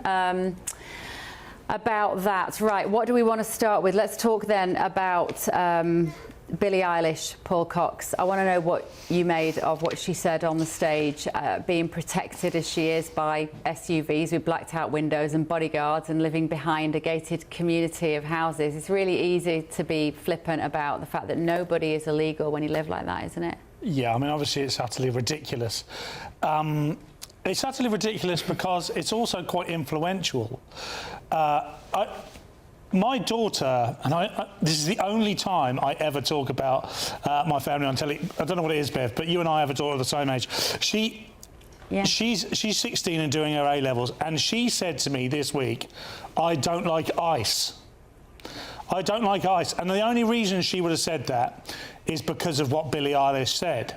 And the reason I mention that is because Billie Eilish has absolutely no idea / very little idea of what she's talking about and why she's talking about it. She's talking to a room full of Hollywood stars who are so disconnected, so entirely disconnected from reality. They're all clapping and nodding along like she said something profound. It wasn't profound at all. She didn't understand what she was saying, and she doesn't understand the implications of what she's saying, and it will influence others. Now, I've not chosen to take this up with my daughter and say, oh, it's all wrong. I want her to grow up with her own mind, and I don't influence her. Really? I did with mine. Well, do you know, she knows exactly what I do. Friends. She knows what I do. She knows where I work. She knows which side I come down on. And I have said to her, if you ever really want to talk about it, we'll talk about it. She said no. And I just said, is this because... I actually said to her, is this because of something Billie Eilish said? She said, yeah, I saw it on TikTok. And I thought, crikey, that's but she's going to vote in 2 years, Beth. So we, I know. But in those 2 years... In those 2 years, you can change. So I was a Corbynite when I was 16, and by the time I was 18, I was a full-fledged libertarian. So in those 2 years, lots of influencers can change your mind. Well, what do you think, Eric? Because There is this generational gap between well, we can use the old-fashioned terms of left and right, and what Rima's just identified is normally the traditional way. Kids start out more left-wing, they become more right-wing as they get older. We're actually now seeing, particularly in the UK, this very quite an extreme right-wing position from a lot of the teenagers. A lot of the surveys show that some of their opinions about wanting sort of an authoritarian, almost like kind of leadership, they sort of make you sort of eyes water a little when you think what some of the youngsters would quite like in the UK. What do you think is going on there? Actually, I think it's very similar to what we saw here in the United States, particularly in the 2024 election. You know, it's always been thought that younger people, when they began voting, always voted to the left. They identified more as progressive liberal. But in 2024, Donald Trump actually won the Gen Z vote. And we saw a massive change. Now that he's president, his approval rating among that very young generation of people who were their first time voting for president voted for Donald Trump. Now those numbers are beginning to switch a little bit, but nevertheless, what we saw was you had a new generation coming to the ballot box who were enamored with President Donald Trump. That was something that we never saw. I mean, if you go back to when Barack Obama first was elected, many young people were actually enamored with him as president. And then you see now, just a generation later, President Donald Trump was able to woo a new generation of voters. The question, of course, has been, you know, can Republicans hold on to that cadre of young voters? Yeah, and I think in the UK, there's so many kids are listening to their parents moaning about the fact they've got no money,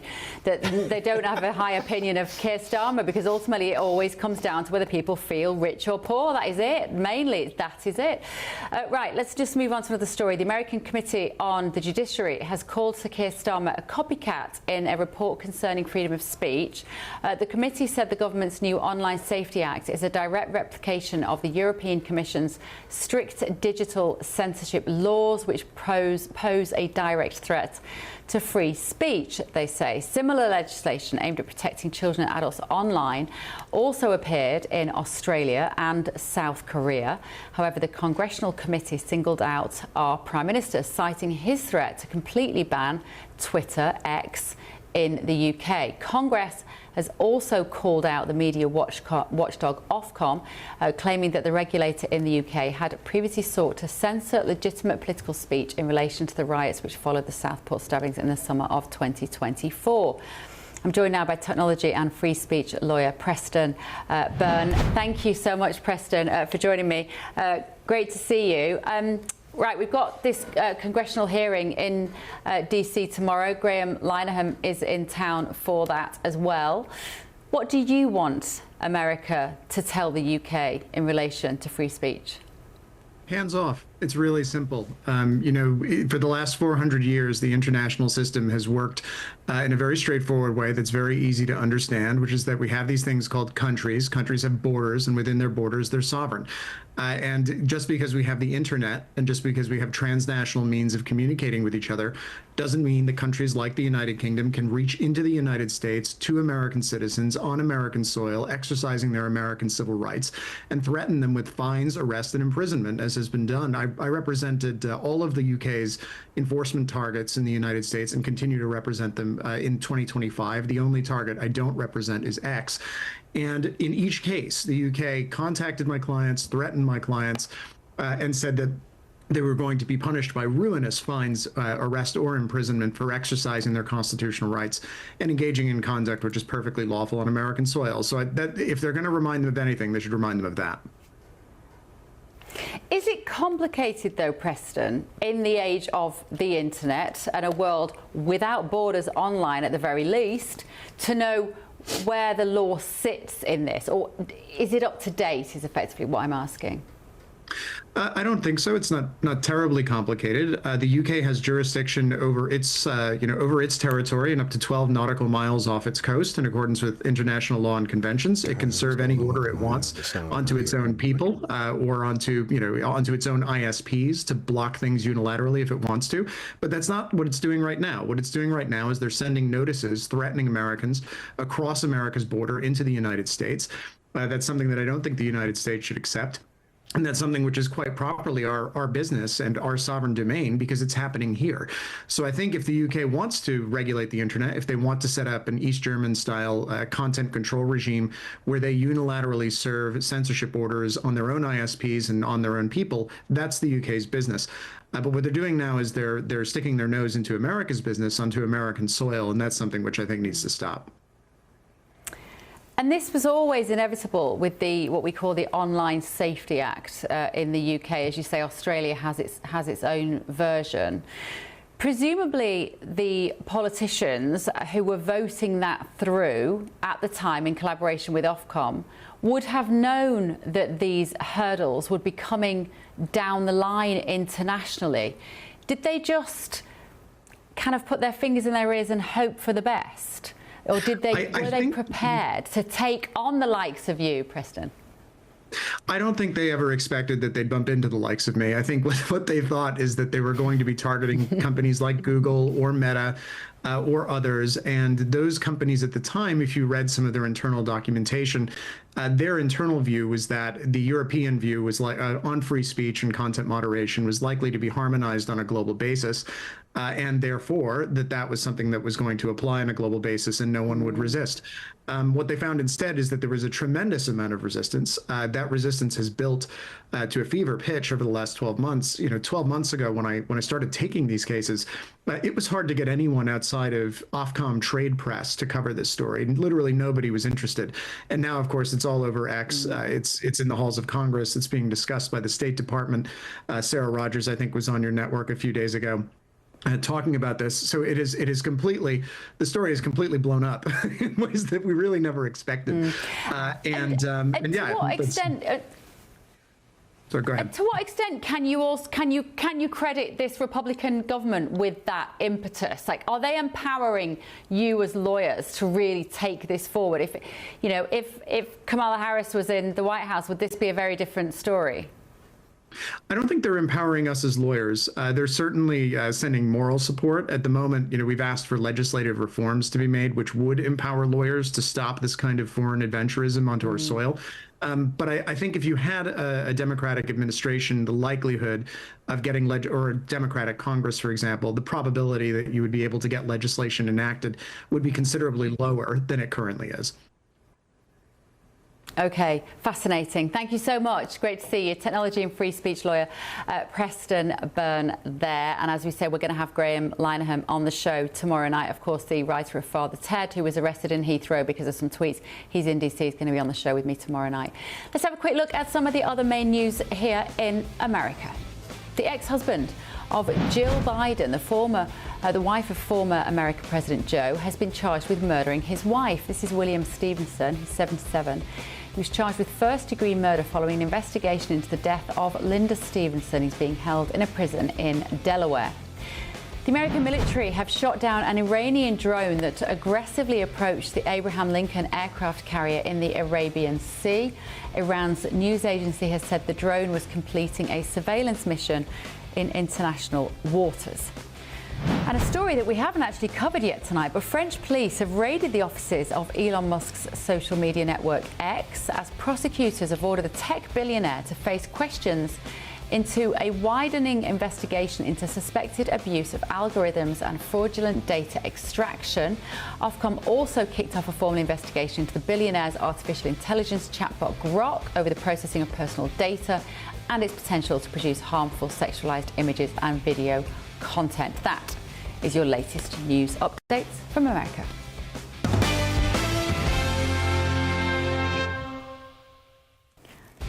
Still to come this evening on The Late Show Live, a new study claiming that trans women's fitness is comparable to biological women. It feels like it takes 2 steps forwards and 3 steps backwards in that topic, doesn't it?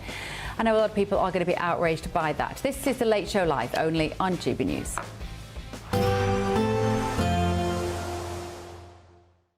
Expect warm spells with the odd rude interruption. Box Boiler sponsors the weather on GB News.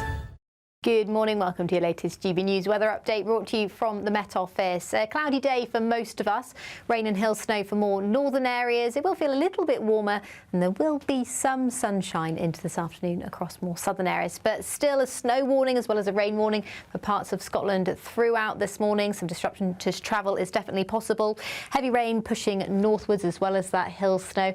It will turn drier for parts of northern England as well as Northern Ireland, and actually some sunshine breaking through across southeastern areas into this afternoon. It's a little bit of a warmer day to come. 11 degrees in London. The wind's not quite as strong, so you won't be feeling that wind chill quite as much, particularly across more northern areas into this afternoon. Now, that drier, brighter weather is not going to last all that long. The next batch of rain is moving in this evening, particularly across more southwestern areas. Cloudier skies ahead of that. Still a clear evening to come for more central areas, and it should be largely dry away from the hills across Northern Ireland, parts of northern England and much of Scotland. It's the east, though, where we'll continue to see some rain into this evening. Still quite a brisk wind here, although the winds have fallen lighter elsewhere. Now, that rain moves northwards overnight tonight, pushing into parts of Wales, more central areas of England. We'll continue to see this easterly wind dragging quite a lot of cloud, actually, across more eastern areas of northern England, eastern Scotland. So there's still some hill snow over the parts of the Grampians, some heavy bursts of rain by tomorrow morning. A somewhat milder night, but still a fairly chilly start to the day. Temperatures are around 6 or 7 degrees to start the day across the far south. We've got a little bit milder air actually pushing in for the next few days across more southern areas. But it's going to be another wet day on Thursday, quite widely. Again, more northwestern areas seeing the best of the driest weather, but for most of us it's going to be another damp day, unfortunately. Some heavy bursts and again a risk of some hill snow across more eastern areas of northern England, and temperatures around average, if not a little above in the south. Expect warm spells with the odd rude interruption. Boxed Boilers sponsors the weather on GB News.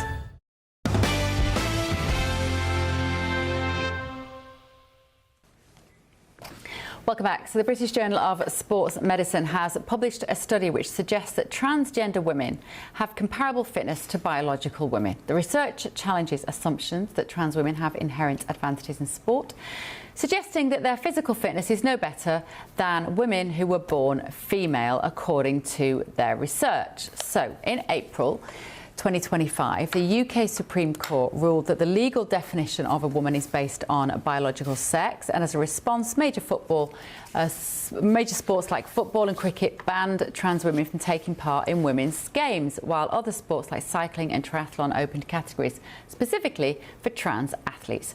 Now we're being told that this action is largely unfounded and unnecessary. Let's get the take of independent women sports ambassador Peyton McNabb. Peyton, thank you very much for joining us. Well, as I say, does it feel like we take 2 steps forward on this topic and then another 3 steps back because a piece of research like this comes out? What do you make of it?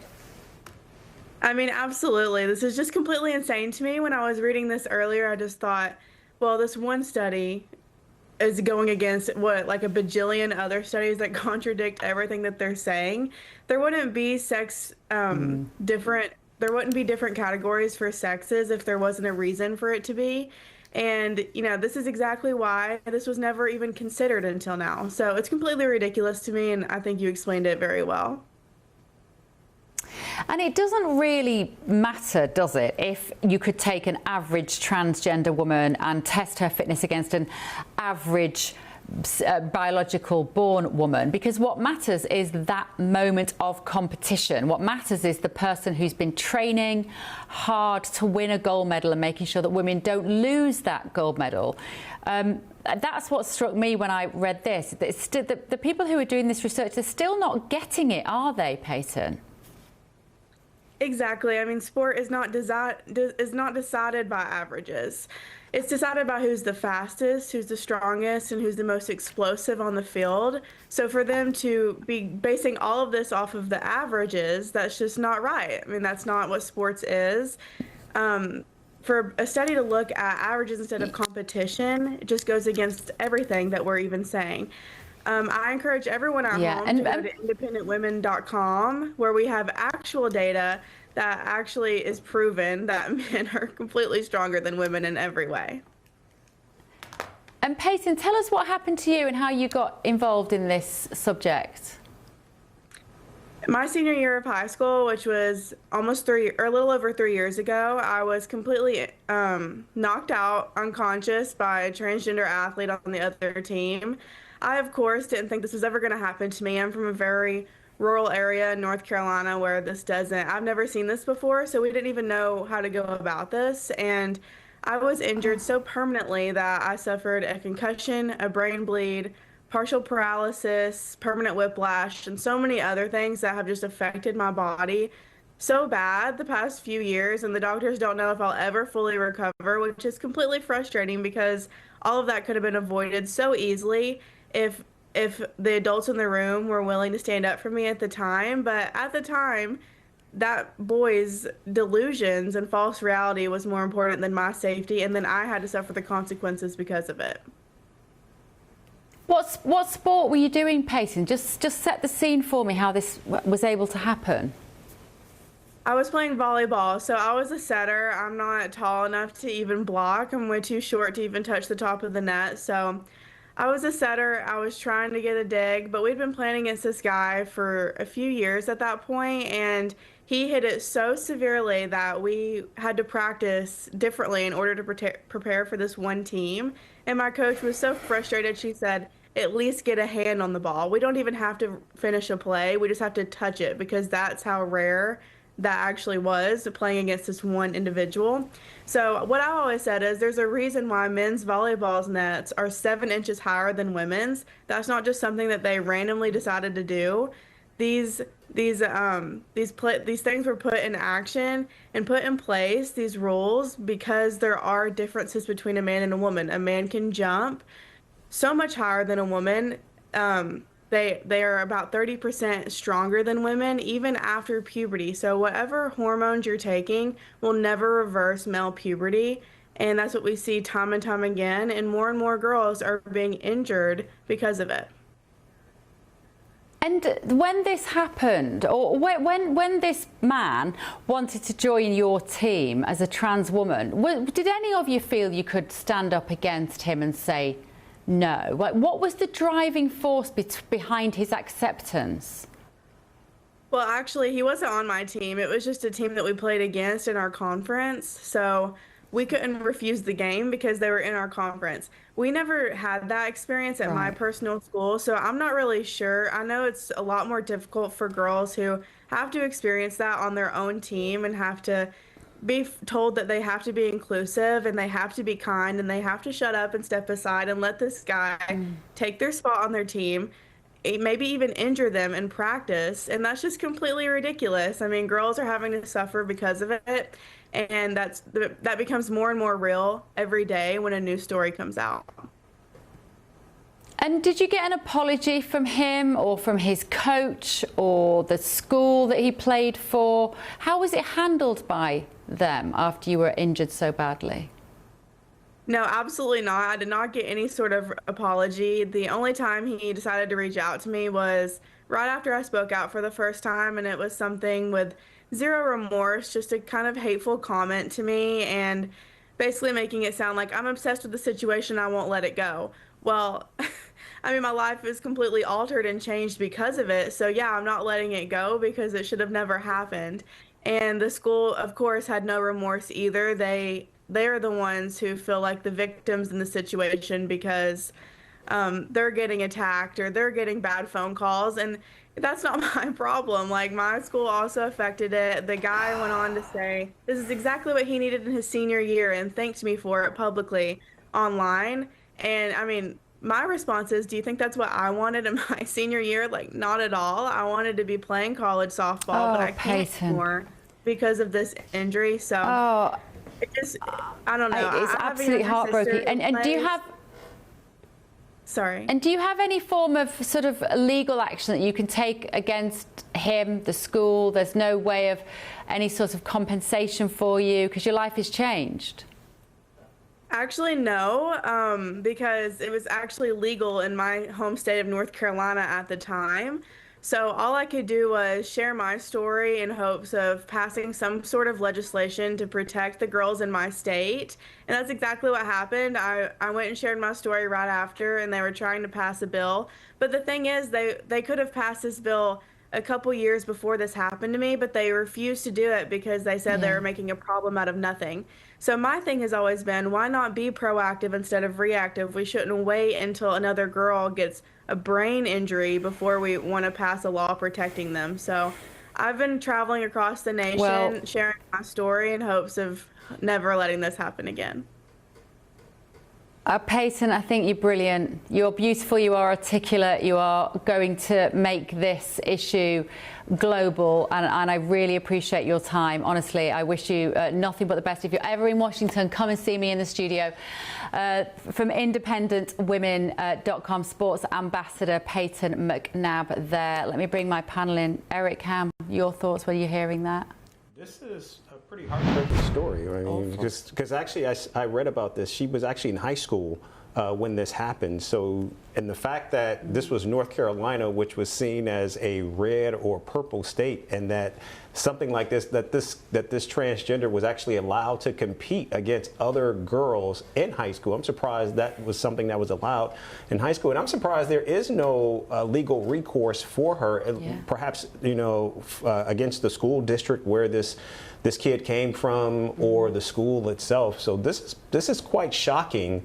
And that this happened, that this was allowed to happen, and that it had actually evolved that far that you had, because I know typically that for transgenders there's something about, you know, they may take hormone shots to make them a girl or whatever, but at that time, given that this was a transgender, I'm curious as to how much this transgender's body had gone through. Not a lot by the sounds of it. From a boy to a girl. Yeah. So I just think that's all of that needed to be taken into consideration, because it seemed like this kid would have had a noticeable advantage over the rest of the girls. Like Peyton said there, if the adults around me had stood up, Reem, that's what strikes me. Where was the referee or the coach or the the parent on the touchline? I'd have been in the middle of the court going, hang on a minute. Yeah.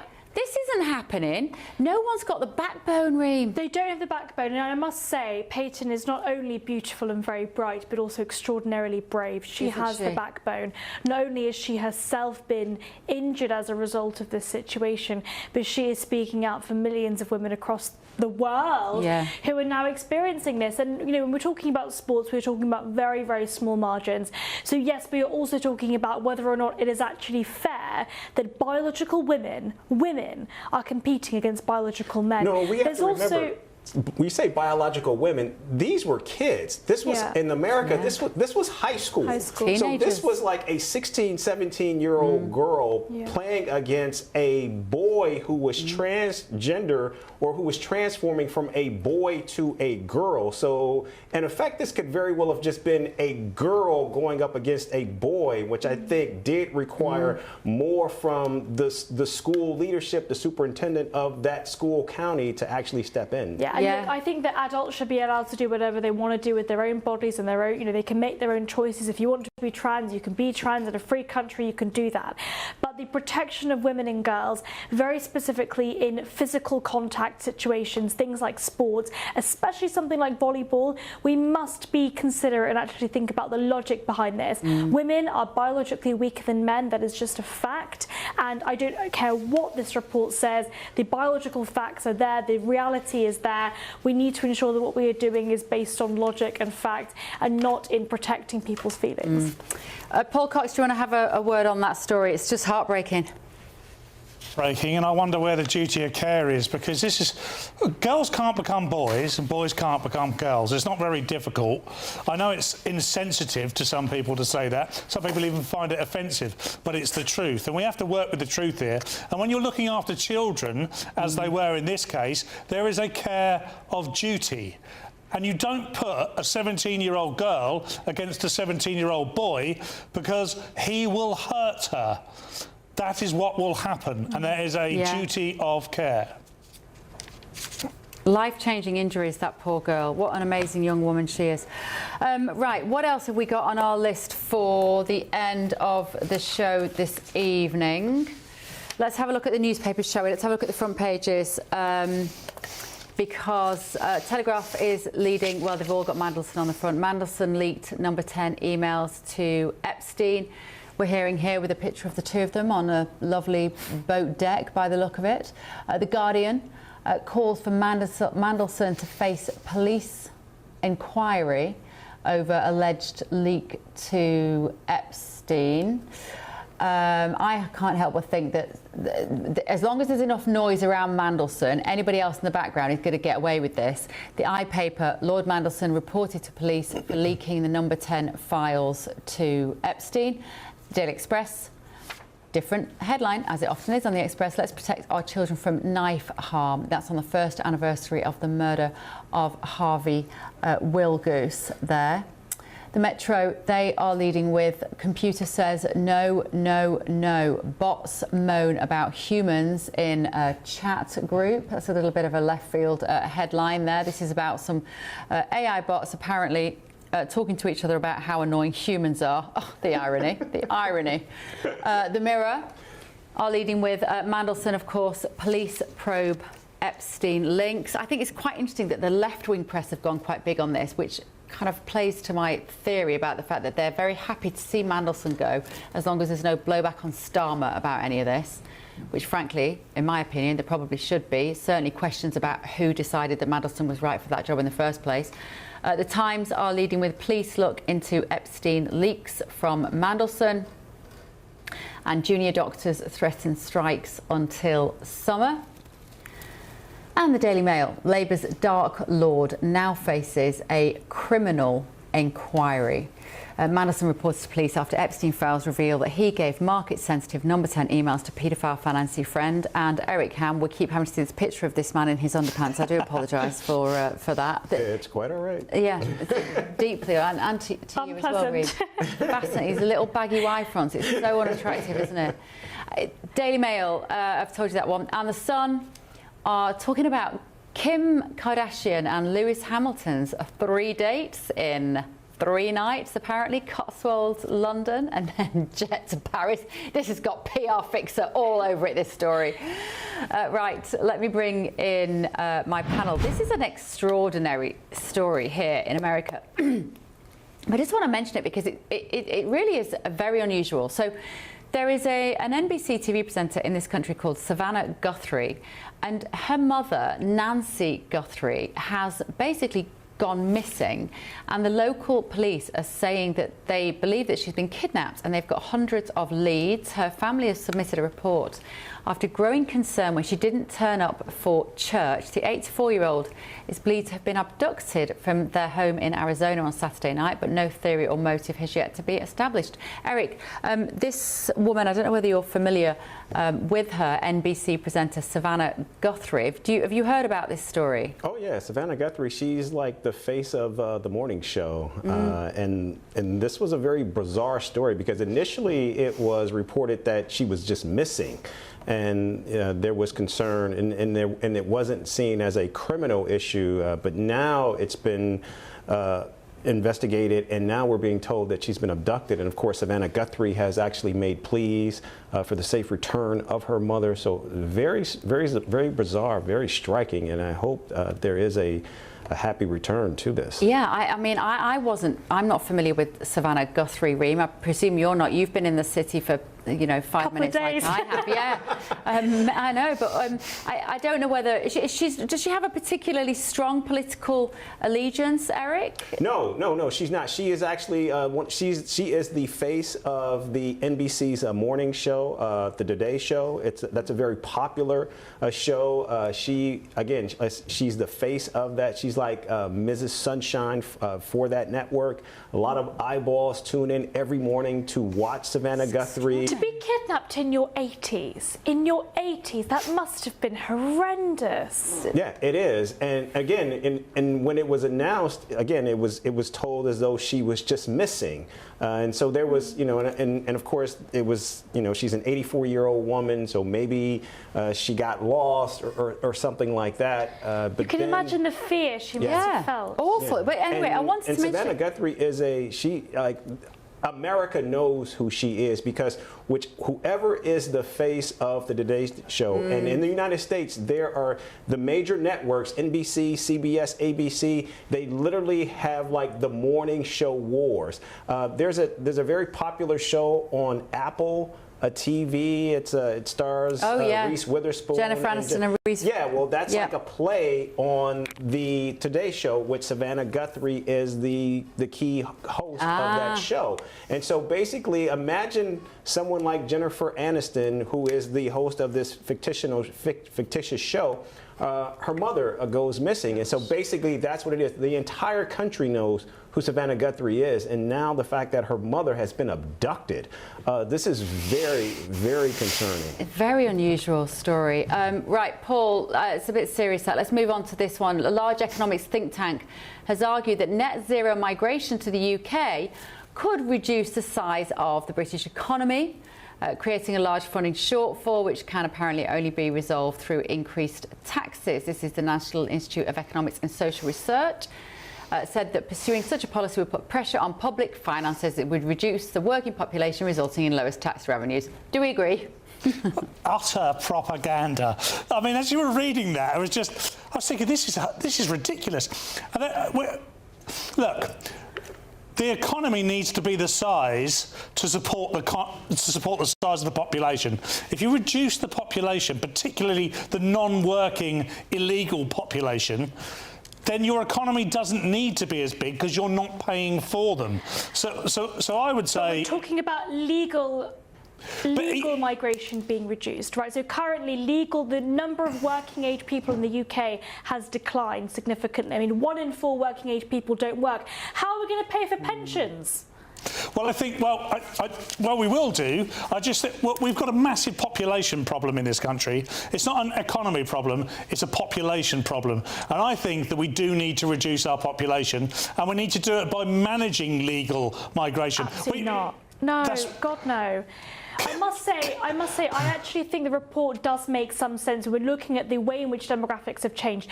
What we have in the UK is an increasing ageing population, more and more older people, which costs an enormous amount of money on the NHS and, of course, with the state pension. We also have less working age people. Lots and lots of young, healthy people are going into out-of-work benefits. They're going into sort of working age benefits as a result of anxiety and depression. Again, 1 in 4 working age people are out of work.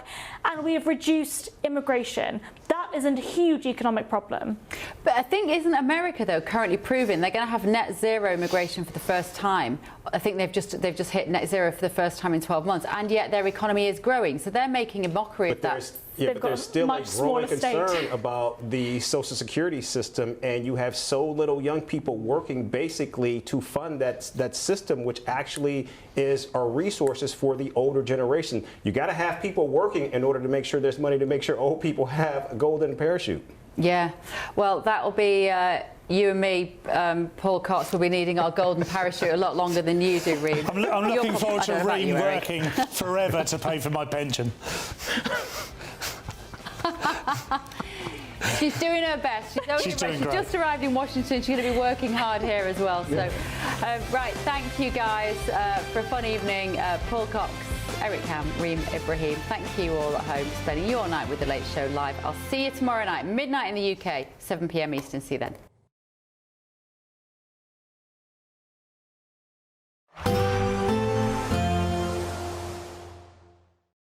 Today, clouds overhead, total zen within. Boxed Solar sponsors the weather on GB News. Good morning, welcome to your latest GB News weather update brought to you from the Met Office. A cloudy day for most of us, rain and hail snow for more northern areas. It will feel a little bit warmer and there will be some sunshine into this afternoon across more southern areas, but still a snow warning as well as a rain warning for parts of Scotland throughout this morning. Some disruption to travel is definitely possible. Heavy rain pushing northwards as well as that hill snow. It will turn drier for parts of northern England as well as Northern Ireland, and actually some sunshine breaking through across South southeastern areas into this afternoon. It's a little bit of a warmer day to come. 11 degrees in London. The wind's not quite as strong, so you won't be feeling that wind chill quite as much, particularly across more northern areas into this afternoon. Now, that drier, brighter weather is not going to last all that long. The next batch of rain is moving in this evening, particularly across more southwestern areas. Cloudier skies ahead of that. Still a clear evening to come for more central areas, and it should be largely dry away from the hills across Northern Ireland, parts of northern England and much of Scotland. It's the east, though, where we'll continue to see some rain into this evening. Still quite a brisk wind here, although the winds have fallen lighter elsewhere. Now, that rain moves northwards overnight tonight, pushing into parts of Wales, more central areas of England. We'll continue to see this easterly wind dragging quite a lot of cloud, actually, across more eastern areas of northern England, eastern Scotland. Still some hill snow over the parts of the Grampians, some heavy bursts of rain by tomorrow morning. A somewhat milder night, but still a fairly chilly start to the day. Temperatures are around 6 or 7 degrees to start the day across the far south. We've got a little bit milder air actually pushing in for the next few days across more southern areas. But it's going to be another wet day on Thursday, quite widely. Again, more northwestern areas seeing the best of the driest weather, but for most of us it's going to be another damp day, unfortunately. Some heavy bursts and again a risk of some hill snow across more eastern areas of northern England, and temperatures around average, if not a little above in the south. Today, clouds overhead, total zen within. Boxed Solar sponsors the weather on GB News.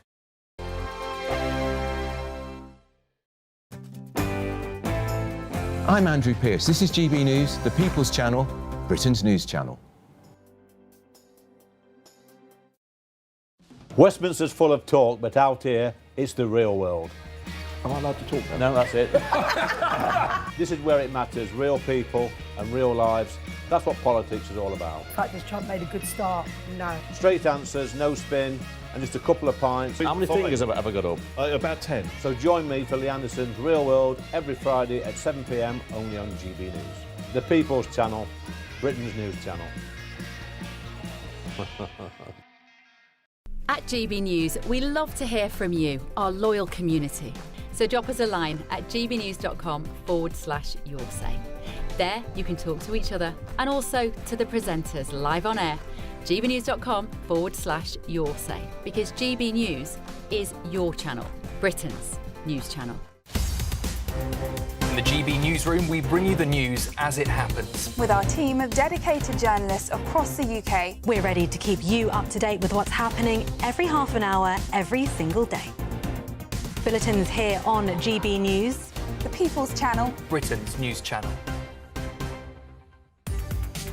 From the school run to the home run, watch a new show for all of Britain. He can say whatever he wants. A straight talking show where all voices are heard. And, you know, when are we going to stop talking about smashing the gangs and actually do it? With the stories that matter from every part of our country. There's a bit of a crash landing there for your Chancellor. Bold, fearless and standing up for you. That's me, Martin Daubney, 3 p.m. till 6 p.m, weekdays, here only on GB News. The People's Channel, Britain's news channel. No matter the state it's in, this is our nation. Join me, Jacob Rees-Mogg, for a genuine, honest discussion on where we have been, where we are going, and where we are with the people who set the direction. Tune in to State of the Nation every Monday to Thursday, 8 to 9 o'clock. Only on GB News. Britain deserves a newsroom that puts the facts and your voice first. Well, and that's what you get on GB News. Lively debates, lively conversation. And we're not afraid to hold power to account. And each other. So join me, Andrew Pearce. And me, Miriam Gates, for Britain's Newsroom, weekdays from 9:30 on GB News. Join me, Nana Akwe, for an informative, interactive news programme with a difference. It's fun. No, he didn't say that, Dave. I'm so surprised. I think there's an element of truth to that. Join me from 3 p.m. every weekend, only on GB News, Britain's news channel.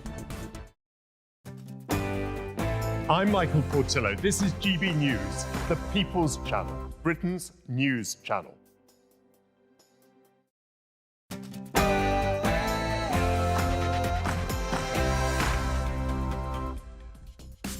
And American Senator John Kennedy is now speaking out about the Chagos deal in no uncertain terms. Does that mean that this deal, this giveaway, is now effectively dead? And we've learned within the last hour that Lord Mandelson is to step down from the House of Lords. But is that the least of the problems that you may well be facing? And in Crowborough, the first migrants have been moved into the old army camp. Who needs protecting? The local population or the young men who are being put into the facility? The answer from the government may well surprise you. That and much more after the news with Tatiana Sanchez.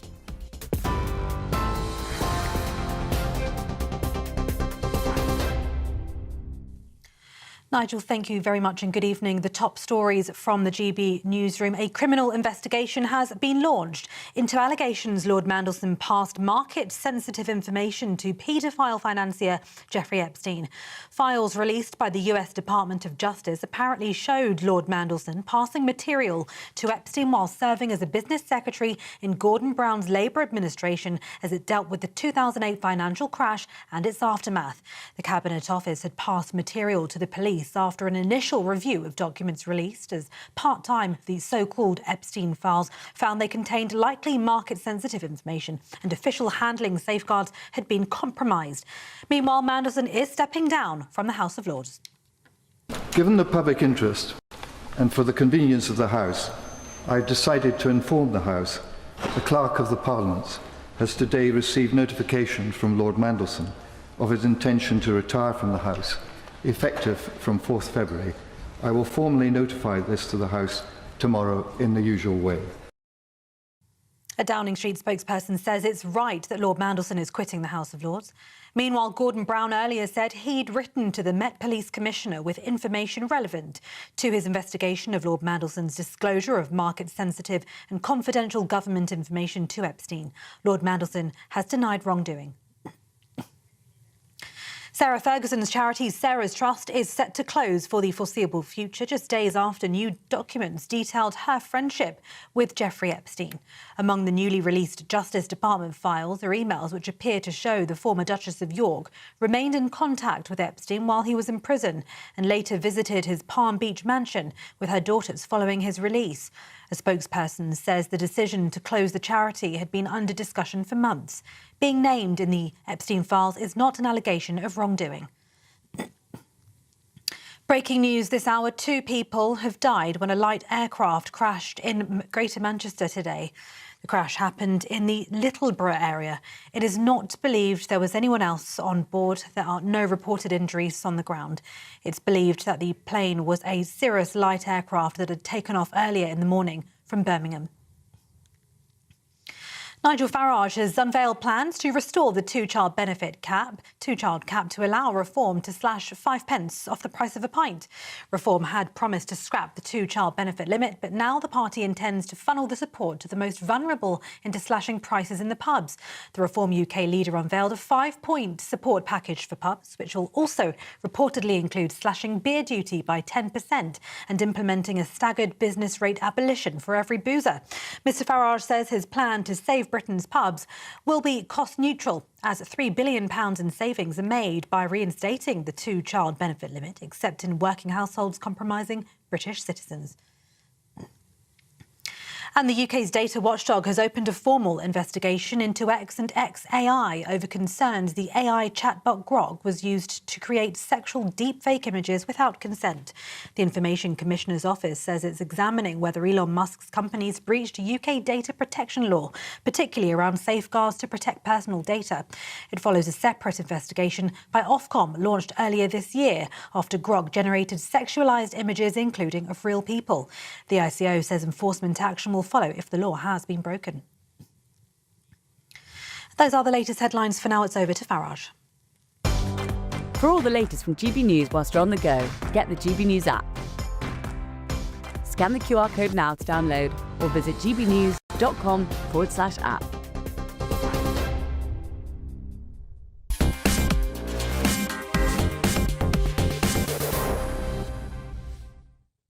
Some of us have been deeply concerned about the Chagos giveaway for over a year. Concerned on many levels. 1, it's going to cost us a fortune. 2, it's wholly unnecessary. And 3, Diego Garcia, the big American military base, is very important to them and seems to me is one of the things that we give as part of the special relationship. Not to be trusted under Mauritius. That's the view that I've had. Well, it's taken Americans quite a long time to wake up to this. Yeah, I guess they've had other big things going on with the Middle East, Ukraine war, Venezuela, Iran. I get it.